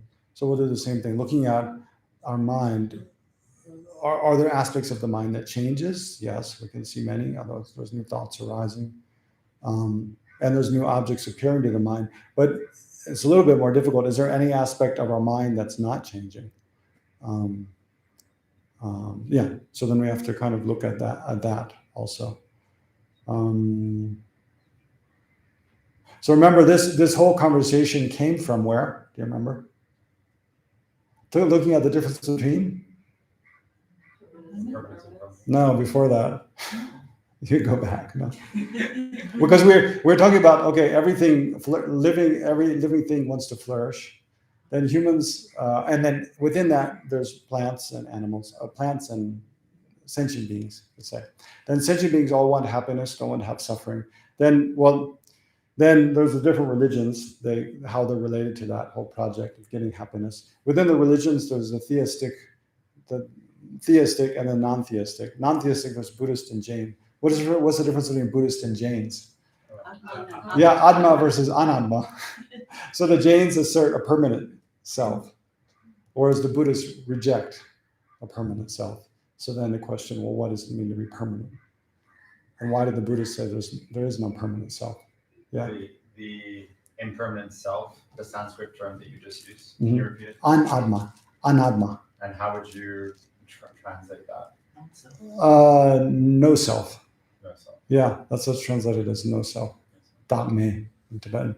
Okay, just to be fair, Vicky, you had a question? Oh, I was actually going to just profit the other permanent example. Permanence is the lack of inherent existence of things, emptiness. Yeah. Even though the things themselves are impermanent. Yeah. The fact that they lack inherent existence. Well, that's two different things. Yeah. So just like to find an easy example of something that's permanent, one is to say, like look at some statement of something that's true, like 2 + 2 = 4, like this watch is a watch. This is a watch. Like those kind of factual statements, they're unchanging. But another way is to look at to find something that's a mere negation, right? So this again becomes a little complicated, but a negation, something that's a negative phenomena. Generally, there's positive phenomena and negative phenomena, not in terms of like good and bad, but in terms of phenomena that what do you say? It's described through asserting the existence of something. Like a watch, again, is a positive phenomena. By asserting it has a color, shape, a certain function, then that's a watch. Whereas, is there I don't know, that's something interesting. Is there a koala on the table? Is there a koala bear on this table? No, not that we can see. I don't think so. No. So there's a lack of a koala bear on the table. Is there an absence of a koala bear on the table? Yes. Yeah. Otherwise, there would be a koala bear. So that absence of a koala bear on the table, that exists. Is it changing moment by moment? No, it's not. So that's another kind of permanent phenomenon. Is a mere lack of something, right? Like the lack of an elephant in the room, or you could say the fact that we're not a koala bear, like not being, the fact that I'm not but that's more like a statement of fact. But anything that's negative, well, like the uncompounded space, the mere lack of obstruction, because it's a mere negation of something without affirming or asserting the existence of anything else. It's a mere negation of something that exists is always permanent. It's not changing moment by moment. So the emptiness of inherent existence is that kind of phenomena.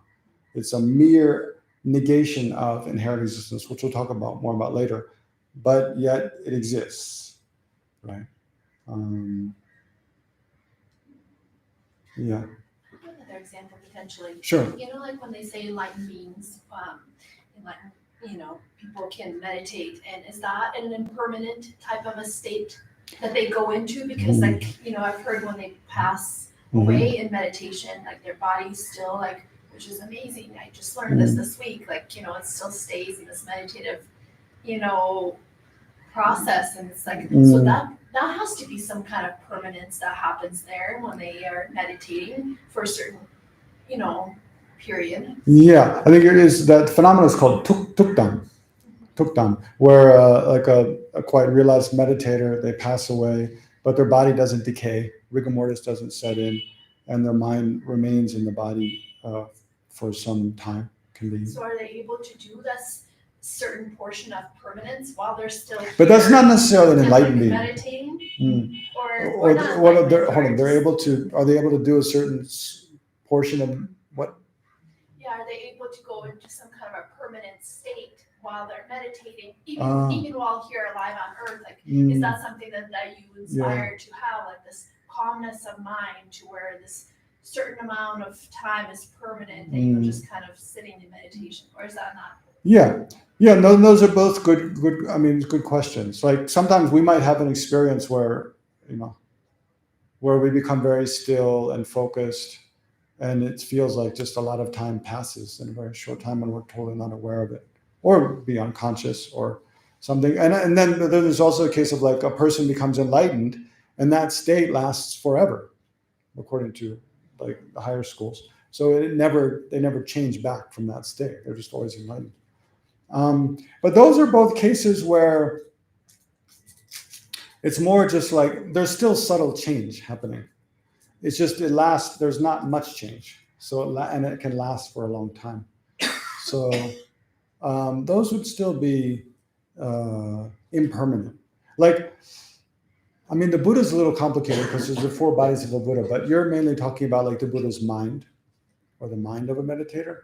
So, but it's a good question. We can check our own experience. Is there any point at which our mind is not changing, right?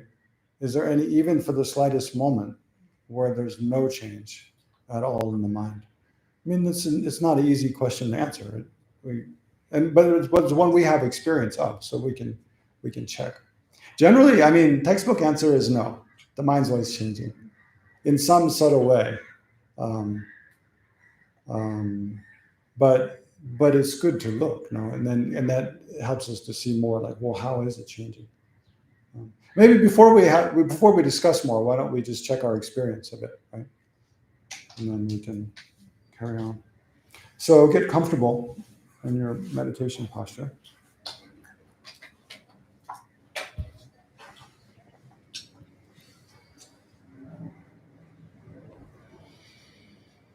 Maybe take a few deep breaths and kind of refresh yourself.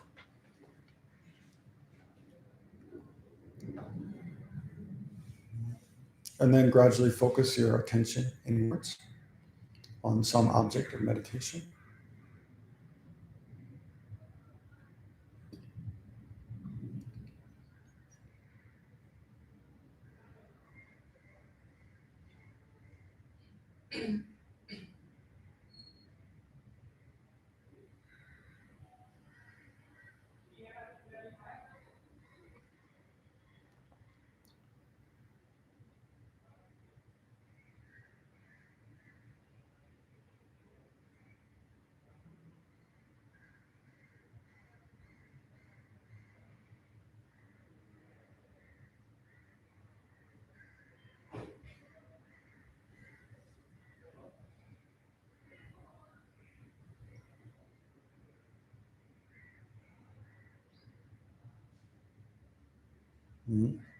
So remember, the fundamental question we want to ask is there a permanent self?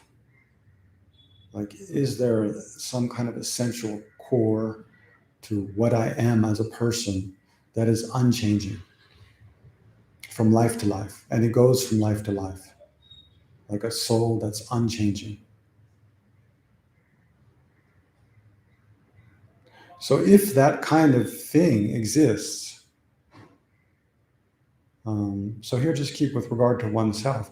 Then we should be able to find it, right? When we search for it, we should be able to find some unchanging essence of what we are as a person. So first of all, is that true? That if there is some kind of essential essence to what I am as a person that's unchanging and moves from life to life, then is it true when I search for that, I should be able to find it?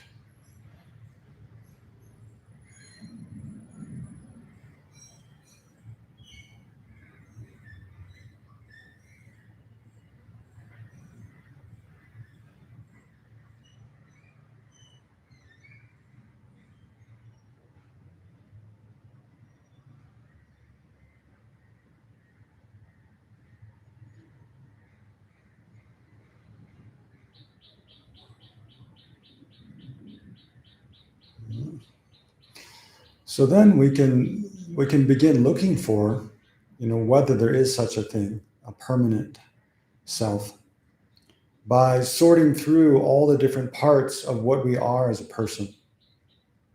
And you can do this in different ways, but one simple way is just to divide up, the component parts of what we are as a person into the physical parts, all of our body, all the aspects of our body, and then the mental parts, all of the aspects of our mind, and then a third kind of catch-all category, anything else that there might be that's not included in the body and mind. So we can sift through each of those two groups looking for, okay, well, what of that is impermanent? And is there anything permanent about it that I can, or any permanent aspects of those or parts of those that I can point to and say, yes, this is the permanent self that I'm initially asking about. So let's start with our body. But of course, if your own reflection takes you a different direction, feel free to go there as long as it's related to what we're thinking about. But but to lead the meditation, I'll just kind of divide it up into a few different parts. So let's just first take a couple minutes looking at the physical aspect of oneself, all the different parts of our body. So are they all impermanent, changing moment by moment? Or is there some aspect, some part of the body, maybe in the heart or somewhere deep in the brain or some subtle wind energy or something that is unchanging and is this unchanging person that goes from life to life? So take a couple minutes and think about that, the body.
So again, try to come to some conclusion about the body.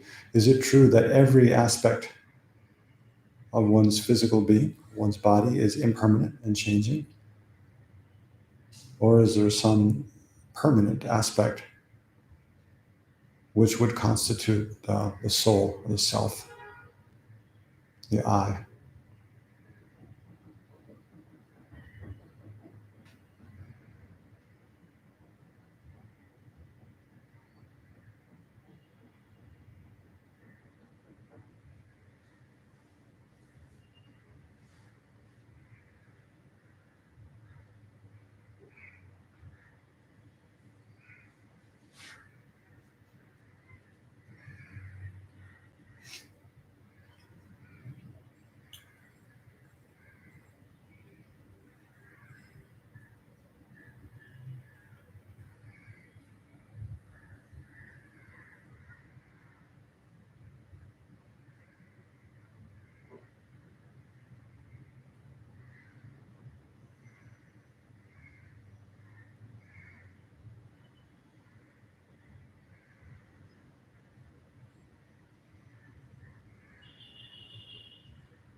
And then maybe to conclude that part of the meditation, just try to have a sense of how every part of the body is changing.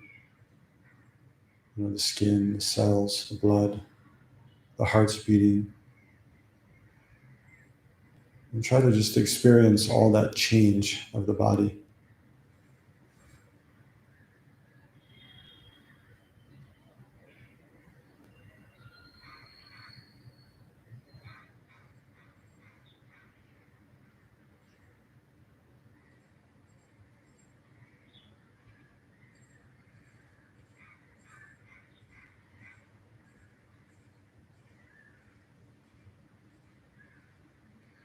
So then let's move on to look at the mind. So is it, again, the same question with regard to the mind means, you know, any aspect of our conscious experience, our thoughts, our memories, plans about the future, perceptions of sound, you know, taste, touch, any feelings, you know, happiness, sadness, any aspect of your mental experience that arises, all is included within this kind of what we're calling the mind, including, you know, the mind that's meditating, that's asking questions. So look at this, all the mental aspects of yourself as a person, and ask the same question: are they all impermanent, changing moment by moment, or is there some aspect of the mind, some part or component of the mind that's permanent and unchanging and constitutes a self, a permanent self? So take a couple minutes and ask those questions.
Mhm. So then come to some conclusion about your experience of the mind. Is every aspect of it impermanent and changing? Or is some of it changing and there's some aspect of it or part of it that is unchanging? Yeah, whatever your own kind of conclusion is, try to fully experience that for a moment.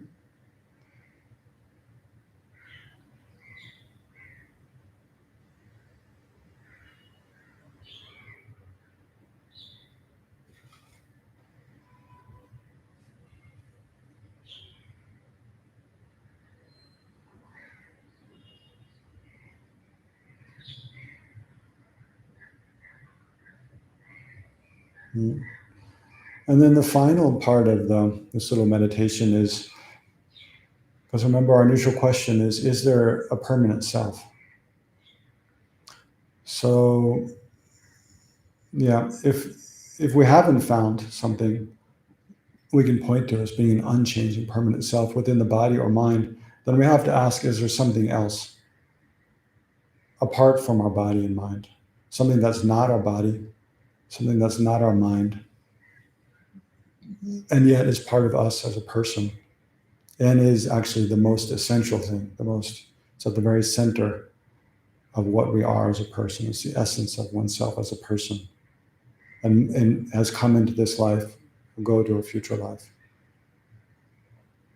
So is there something apart from the body and mind, other than the body and mind, which is an unchanging essence of what we are as a person?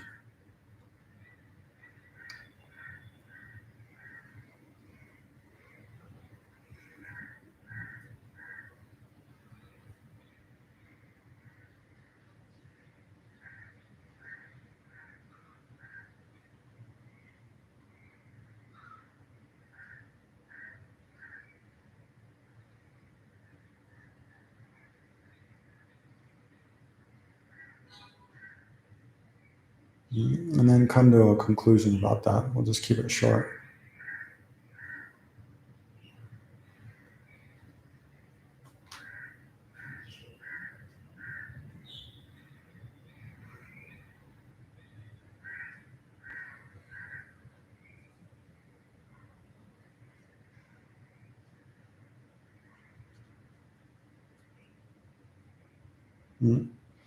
Okay, we'll stop there.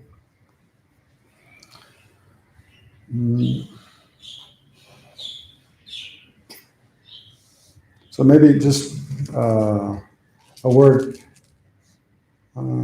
Usually these kind of meditations, guided meditations, we'll do during the course. When we're doing together in this kind of setting, we can't spend so much time doing it because then we won't get to other things. But it's important, if you find it interesting or useful, then kind of try to remember the structure, or in the break time make some notes, and then you can go back in your own time and spend more time doing each steps. So generally each meditation, there's different, there's a general question we're asking, and then different steps that we go through to analyze different aspects of that question. And then you can go through each of those steps. So like in this one, the general question is, is there a permanent self or not?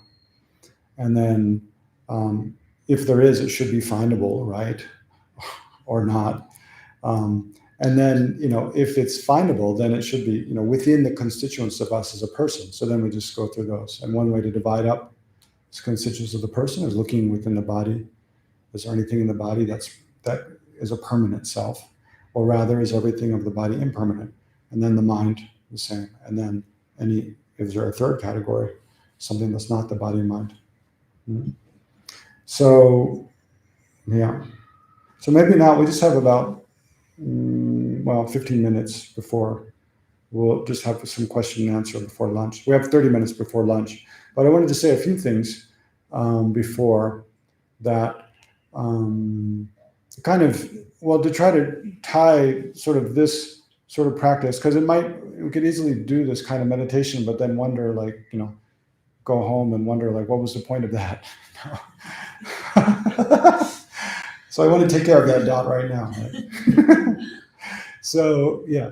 So then, in the context of, we were talking about different religions, Some assert a creator, some assert there's no creator, but rather thing arises from things. Jain and Buddhism assert that things arise from cause and effect.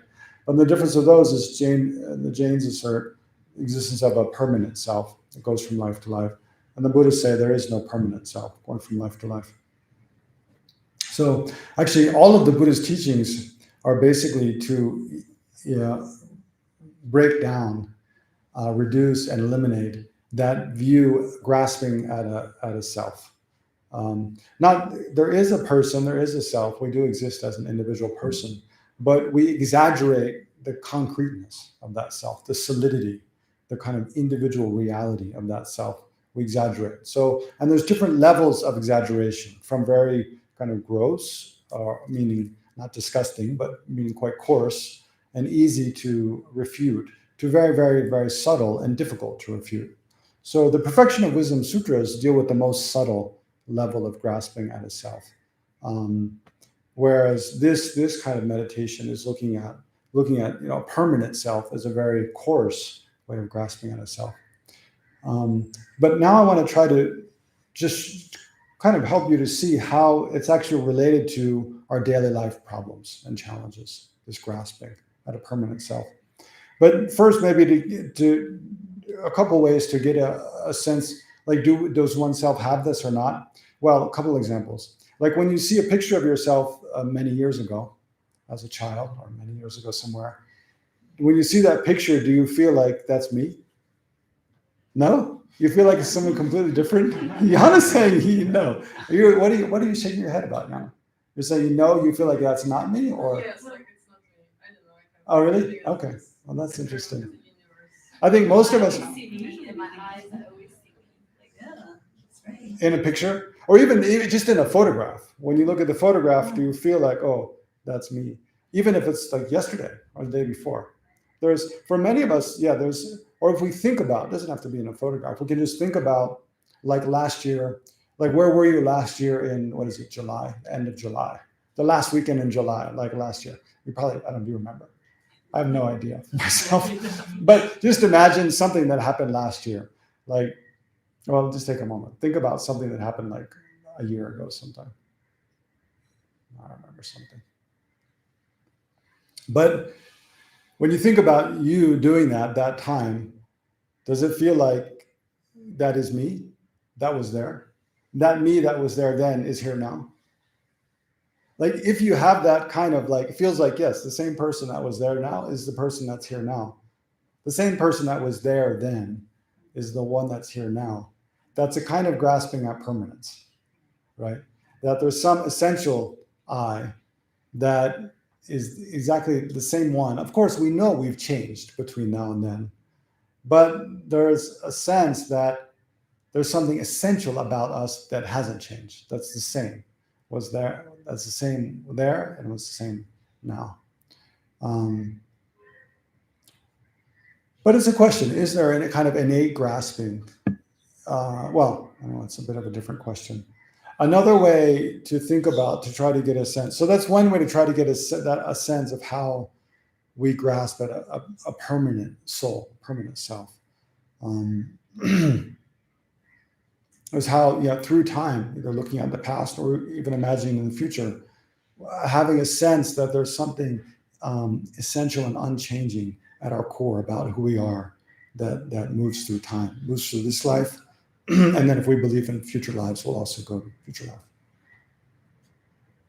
life. So that's very much, reflected in like the Christian idea of a soul. But another way to kind of look at that, another example is like, do you ever have a sense, and this is more like, sometimes we have a sense that like we're the possessor of our body and mind. Like we own and control our body. We do control our body, hopefully, usually. If we don't, it can be a severe like handicap. And our mind, maybe we don't control so much, at least a little bit though.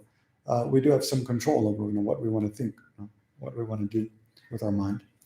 But there's a sense that like the person doing the controlling is not the body, is not the mind. It's some third entity, like a puppeteer. It's some third kind of entity controlling. And so somehow, as there's a sort of sense of an essential person that exists somehow independently of the body and mind. Doesn't depend upon the body and mind, but is somehow independent and kind of controls them. And another way, like an example to look at is, do you ever like look at someone else and maybe think, oh, if I could only be them, if I could switch places with them, and maybe even switch bodies with them, could I have that person's, that body and they can have mine, or we could switch places somehow. Because if you have that, then there's a sense that, yeah, I am something that can be kind of switched out of this body, switched out of even this mind or this kind of state, and be someone else. That one's not so much to deal with not so much to deal with permanence, but more like a sense of independence from the body and mind. So those both, they were quite easy, when we think about logically, we know that, am I the same person that was there last year? Like, yes, I have the same name, I identify the same way, more or less. The body is similar. It's not exactly the same, but it's similar. But we can see it, like the body's changed, the mind's changed. I mean, is there anything about, if you think about where you were like last year this time, there's some factual things, like I still have the same name, I'm from the same place, have the same kind of history. There's factual statements we can make that haven't changed about us. But as far as the substance of what we are, like our body, our mind, the substance of the person, is there anything that hasn't changed about it, that is unchanging? From a year ago. Anyway, that's one way to think about. We can see, I don't know, when you're doing the meditation, did you find any aspect of your body that's not changing? Any part of the body that doesn't change? It doesn't seem like every part is changing, just the body. Yeah. Yana? Yeah. I have a question about karma. Karma can somehow link to our consciousness, and then we cannot escape it. So then it's something permanent. I don't say that karma that is not changing, but the fact that it's always with us, linked. Yeah, that's one of the big reasons, like the Jains will say there's a permanent self, because they will say, if there's no permanent self, then how can you Buddhists say that the same person only, because think of the five characteristics of karma. What is the five? I don't remember the first one, but one of the, you only experience karma that you've accumulated, right? And karma is expanding. Negative karma only it results in suffering. Non-virtuous karma only produces suffering result. Virtuous karma only produces a happy result. And then you don't. I think karma. It's expanding. Yeah, karma is expanding, and it's not destroyed. So once karma is created, either you experience it or it's come some. Well, yeah, or you purify it, or so it's not that it's not destroyed. Karma is not. It doesn't disappear. It doesn't just go away. I forgot. There's a much better technical term for it. It's not coming to mind now. But yeah. But so the Jains will say, if you're Buddhist, you accept that karma exists. Because within cause and effect, everything's produced by cause and effect. The human experience, is the main causes are karma that we've created in the past for both Jains and Buddhists. But they'll say, in order for karma to function, there has to be a permanent self. There has to be this, because there has to be this like stable basis of person that goes from life to life to be the repository for karma. For there to be, in one life you create karma, and then the next life, it's not someone else experiences as a result of that. That person experiences the karma. So therefore there has to be a permanent person, right? They'll say. So it's this kind of question. But how do the Buddhists explain that? If they say there's no permanent self going from life to life, there is still a continuity of a person going from life to life. It's just in every moment they're changing. So actually, I think one example I was just thinking of recently was like, it's kind of like the Buddhist idea of the person going from life to life. In each life they experience some karma and they create new karma. And then in later life they experience the results of that, right? So, but it's kind of like a bus going around Ring Road, You know, like in Kathmandu, there's a ring road and there's buses going around and people get on at some stops and then they go a ways and then they get off, right? But is the bus changing? Yeah, the bus is changing. If it's not changing, it can't roll along. You know, for the bus to roll, the wheels have to move. Like the engine has to burn fuel. Now, for it to have any effect, for it to move, it has to change. So the bus is like moving around. It's changing. But then there's at each stop, there's people getting on. Some people get on. Some people get off. So that's kind of like a person. The bus is kind of like the Buddhist idea of a person. A person is this continually changing phenomena. But continually changing doesn't mean like chaos. It doesn't mean there's just no pattern. There's very clear, distinct patterns to the change. So as a person, like we're each different from each other, but it doesn't mean there's something unchanging about each of us. We're each changing continually, but in a very like with a very distinct pattern of change. So the Buddhist idea is like as a person, we're like this bus that's changing through time, moving from life to life to life. Like each bus stop, it could be like a different lifetime, right? Or the period between each bus stop could be like a lifetime, and each bus stop is a death and rebirth or something like that. Anyway, so the bus is like a person moving, it's continually changing, but in each life we're accumulating karma and experiencing the results of karma, right? They're not mutually inconsistent with each other. So there can be a continually changing stream of person, but yet there are different things happening in that stream. Accumulating karma and experiencing the results of karma, and that karma is not related to any other stream of person. It's exclusive to that stream of person. Yeah. Yeah, so I have another question I'm trying to understand too. Is Please. like this continual changing stream of person, Mm-hmm. and I could see it in the meditation we did of the continual change of the body and the continual change of the mind in terms of the thoughts that were appearing. And then when we get to the last part, it was like, is there anything else? And where my mind goes is it sort of like there's got to be some kind of I think of it as like consciousness itself or awareness itself as sort of like this background or kind of like a substratum or like a prior condition that allows all of that change to appear and manifest within the field of experience. And that to me feels like the thing that I recognize as in my past self, you know, was I the same person? No, there were all sorts of things that were different, so I wasn't identical. But the quality that was continuous between that version of me and the current version of me, if you want to call it that, is that I at that time I was having that sort of experience. And even just doing this inquiry, it's like I couldn't even do this inquiry if there wasn't this experience happening. Yeah. Right. So it's sort of like that feels like the thing that at least throughout my life, like I wouldn't that there's this consciousness, the continuum of consciousness, right? And then whether that continues or was there before I existed as, you know, Isaac, the current designation of I, or will continue to exist after, is like, it makes sense that maybe it would. And so that's sort of the thing that I don't know if that's an Atman, if that's the same as Atman or not. Yeah. But, yeah, that's probably the best candidate. No, there is like we all do have this continually like automatically emerging awareness. No, that we didn't create. It didn't just come from our parents probably, but it's just there automatically through every moment of every day, through when we're sleeping, and for as our earliest memories. Now we'll go into the future. There's this continual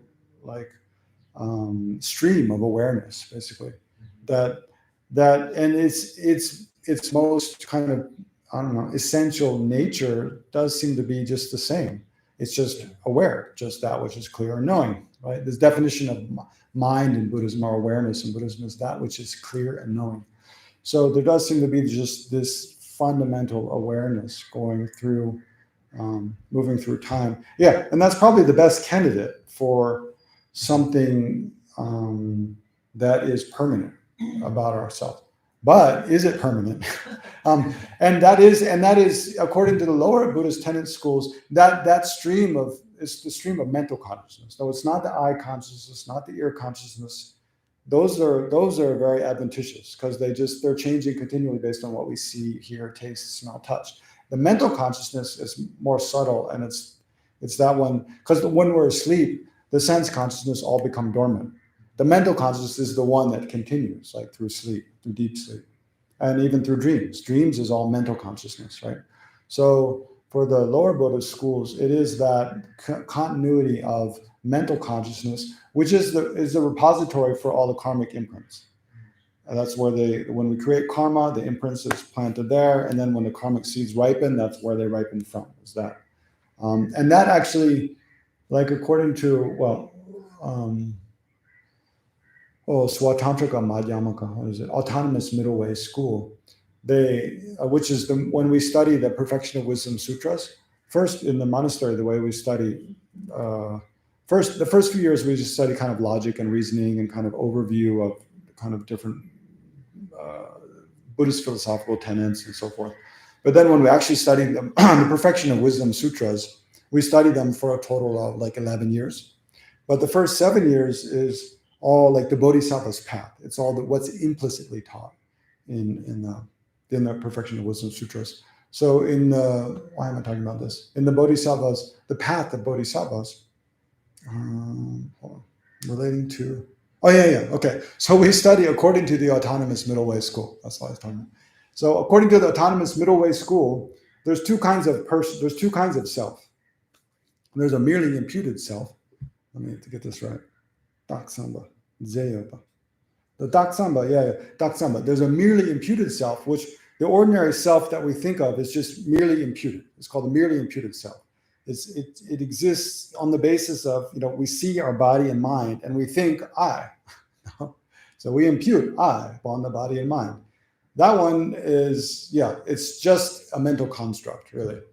There's no substance to it. Whereas the stream of mental consciousness that goes through sleep and goes from life to life and is the repository for all the karmic imprints, that one is called a substantially existent self for them.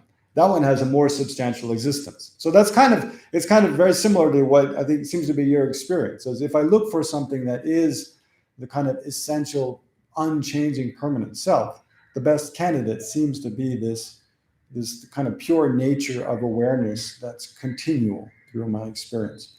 According to the Autonomous Middle Way School, that's a substantially existent self. According to the highest school, what is it in English? I'll try to use English terms.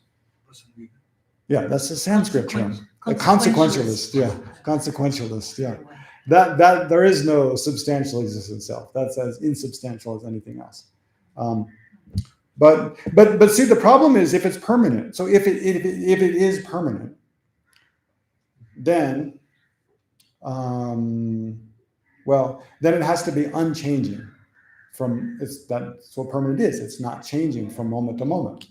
If it's unchanging from moment to moment, then it means like it can't interact with other impermanent phenomena. They don't change it, right? Just like think about the difference between the space in the room and uncompounded space.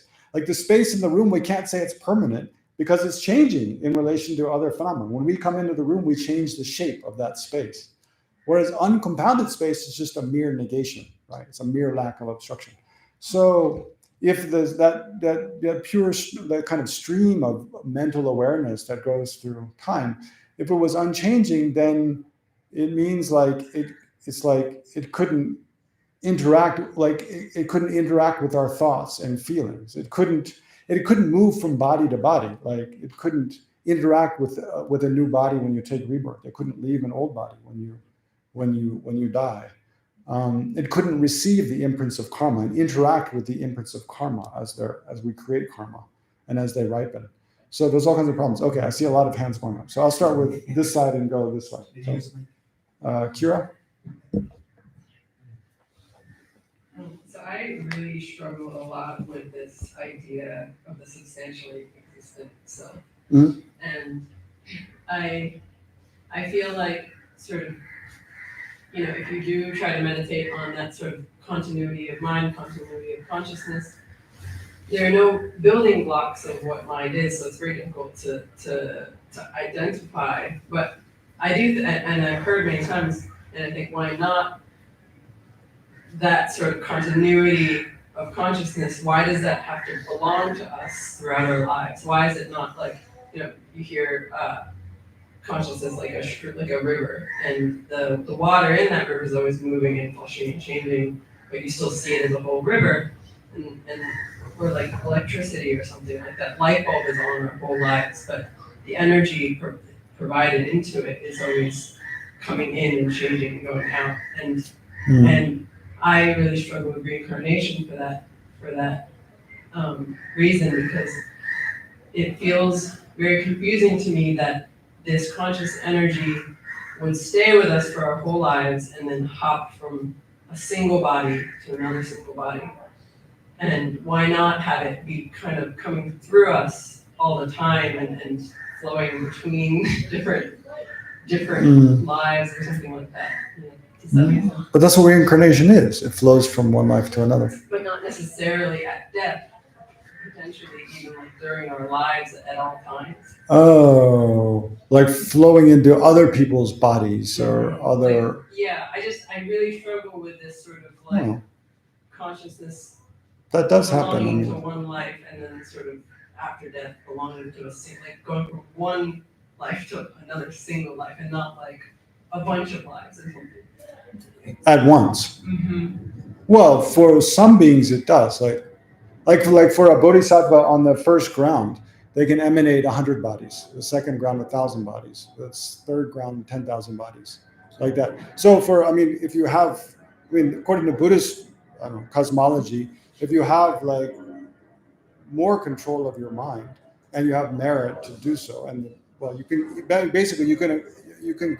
develop the ability to emanate many bodies, but those bodies they're not produced through the force of karma like our bodies. I guess they're produced through the force of like prayer and intention, basically. But in that way, maybe the reason is because we take rebirth through the force of karma. It's not an intentional, deliberate control. It's just like a natural force, because we've done things, especially in relation to others, either helping or harming others, virtuous or non-virtuous things, and then those types of experiences that we've caused others to have or caused to be created, then they have the power to cause us to have a similar kind of experience. But I guess what is that we? What is the we that is determined at the end of our lives that is completely attached to that karma? If there is no constant I. Well, there is an I though. There is a constant I. See, that stream of consciousness going through life is the basis upon which we identify as self. Like, why do you identify? Like Shantideva asked this question. Like, what's the basis for us identifying ourselves as something different from others? Largely, that's contrived by the mind. Like, because actually, there's much more interaction and interconnectedness between us and others and with the environment. So, like in probably many native, indigenous like societies, the worldview, the sense of self is probably something very different, something very much more mixed, like a sense of being like there's recognition that I'm not something separate actually from everything else, and that's kind of what the Buddhists were striving for. That's why we meditate on interdependence again and again, to break down that sense of distinctiveness between the self and other, and develop that sense of interconnectedness. But I'm not sure. Well, I don't have 100% clear. I'm not crystal clear about exactly what your question is, but maybe I don't either. Yeah. But I feel like the I is our sense of I itself is so strong that when thinking about how karma relates to I and how consciousness exists maybe outside of that I, it just starts to feel like when you really take away everything that you believe is yourself, and there is this very clear consciousness Mm. outside of that, I don't see it as tied to me. It seems like it's not. Yeah.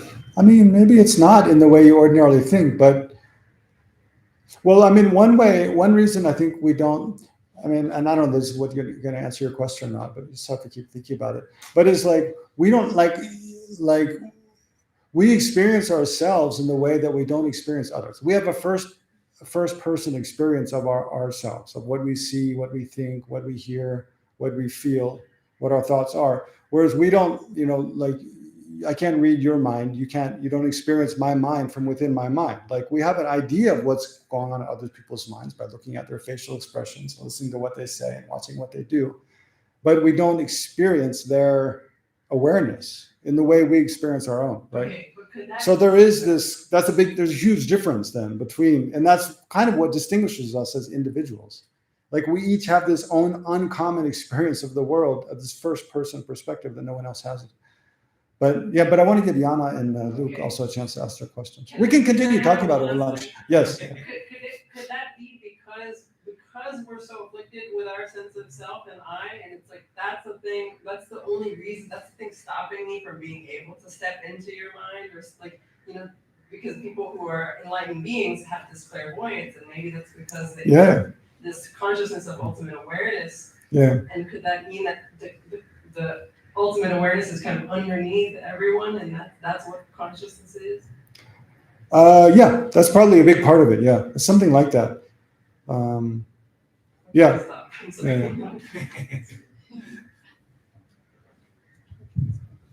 My question would be where then Buddha nature fits in.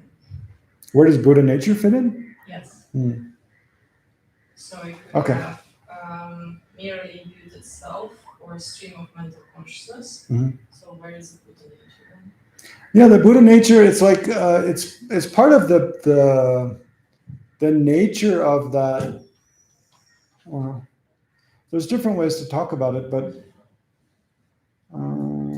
I mean, I guess probably the best starting point is the nature of that stream of mental consciousness. That it has the potential to become enlightened. So remember, enlightened means completely free of any faults and perfecting every positive quality, right? So usually we think about, enlightened person, but we can also, I mean, just like when you think about us as a person, then there's constituent parts, our body and mind. So like a Buddha, we can think an enlightened person has an enlightened body and an enlightened mind. So the main thing is the mind, just like the main thing about us as a person is our mind, not our body. So an enlightened mind then is a mind that's completely free of any faults. So here faults means like afflictive tendencies to harm, to be selfish, and then also obscurations, like not knowing, like obscurations to knowing things as they are. And then it has the potential to fully develop positive qualities. In the perfection, the name Perfection of Wisdom Sutras, the perfection means the perfection of our potential for goodness, for flourishing, or for happiness, for knowing, for the perfection of all positive qualities. So the stream of mental consciousness has that potential to infinitely know. Like what's the limit to our ability to know things? So in the Buddhist view, fundamentally, there is no limit. Our ability to know more and more, to experience, be aware of more and more, can expand infinitely. And so that's why omniscient mind is possible. Also, our ability to increase qualities that are based on truth, on an understanding of reality as it is. So, and here, reality as it is, the main characteristic is interdependence, that all things are interconnected. And all things are interconnected, and all beings, everything that exists is interdependently arising. So in that way, all things are interconnected. So,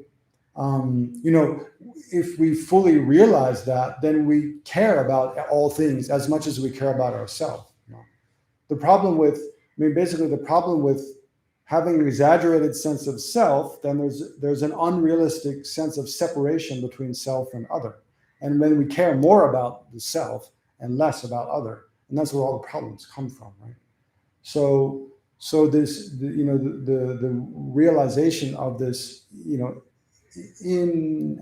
inseparable interconnection between self and other, such that self is really just a label. It's not like some kind of solid reality. Then that's a basis for compassion, infinite, universal compassion, universal loving kindness, generosity, not harming, everything. So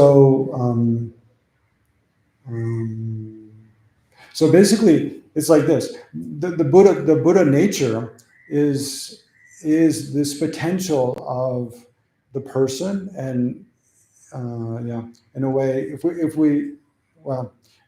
you think more according to autonomous middle way school, that the person is essentially a stream of consciousness, although that's changing moment by moment. But because that stream of consciousness is not fundamentally mixed with any afflictive emotion or any wrong idea, like attachment, because attachment comes from selfishness. Anger comes from not getting what you want, which is not getting what your attachment wants, which comes from a selfish concern, right? You look at any instance of anger, it's always more concerned with yourself than the other person, unless you're getting angry on behalf of someone else or something. But even that comes from a sense of association with the person, that other person. So that fundamental mental awareness that goes from life to life, it's not inherently mixed with any afflictive emotion, and its nature is to know. So it's more in tune with knowing reality, because ignorance, grasping at things in a way they don't exist, is always unstable because it's in discord with just reality as it is, right? So it's unstable. So that's why, for those different kind of reasons, then it's possible to purify that stream of consciousness from any fault, and it's possible to increase its knowing of reality, knowing of truth, knowing of reality as it is, and on that basis increase all positive qualities such that they're irreversible, right?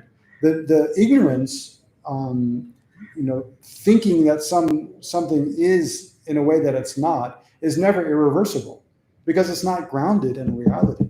It's just kind of mental construct. It's just like, I like to use this example. Maybe, I don't know, maybe it works, but it's like if you were staying in a room with someone else and you had like a little stash of money there, and then you came back one day and it's gone, but you don't know who took it. And then you start to suspect the roommate that they took it, but they didn't. Actually, you moved it somewhere, you hid it somewhere else. I've done this before. You hid it somewhere else that's even a better hiding place, and then you forgot where that is, right? Like, you do that sometimes, right? So you actually hid it, but you forgot you did that, and you were like, no, like, because of what kind of paranoia, because maybe they did something else that you feel like maybe you had some doubt. No, they took it. So that mind thinking they took my money is not grounded in reality, right? But you can have that mind, you can have that view for years, for a long time, but it's never stable, because that's not really what happened. So eventually the potential to eliminate that wrong idea is always there, because that's reality, right? The reality that they didn't take it, and there'll be other things connected, other, like, the police, when they research, they find other clues, like there'll be other clues and conditions connected with the fact that they didn't take it, like that could always come to light that you just don't know about. But there always could come to light and clear away that ignorance, thinking they did take it. So that ignorance is never stable, right? Because it's not grounded in reality. Just like that ignorance grasping that there is some kind of permanent self that exists by its own nature, in and of its own power, apart from my idea of a self, by its own power. That idea is not grounded in reality. If it was, then when you search for it, you should find that thing. But the more you search, you can never find that thing. The more you see that there isn't that kind of thing, right? But yet we all instinctively, innately have that. And that's what gives rise to the sense of separation, of like oh, I'm different from everything else. I'm unconnected in a way from everything else. And I need to, my responsibility is just for me. I just care about me, and it doesn't matter so much like what happens with other people. And that leads to selfishness, leads to all the other afflictive emotions. So that's why all the Buddhist teachings are geared towards deconstructing this grasping at a solid I, right? Beginning with the permanent sense of a permanent I. Because that's the source of all suffering in the world.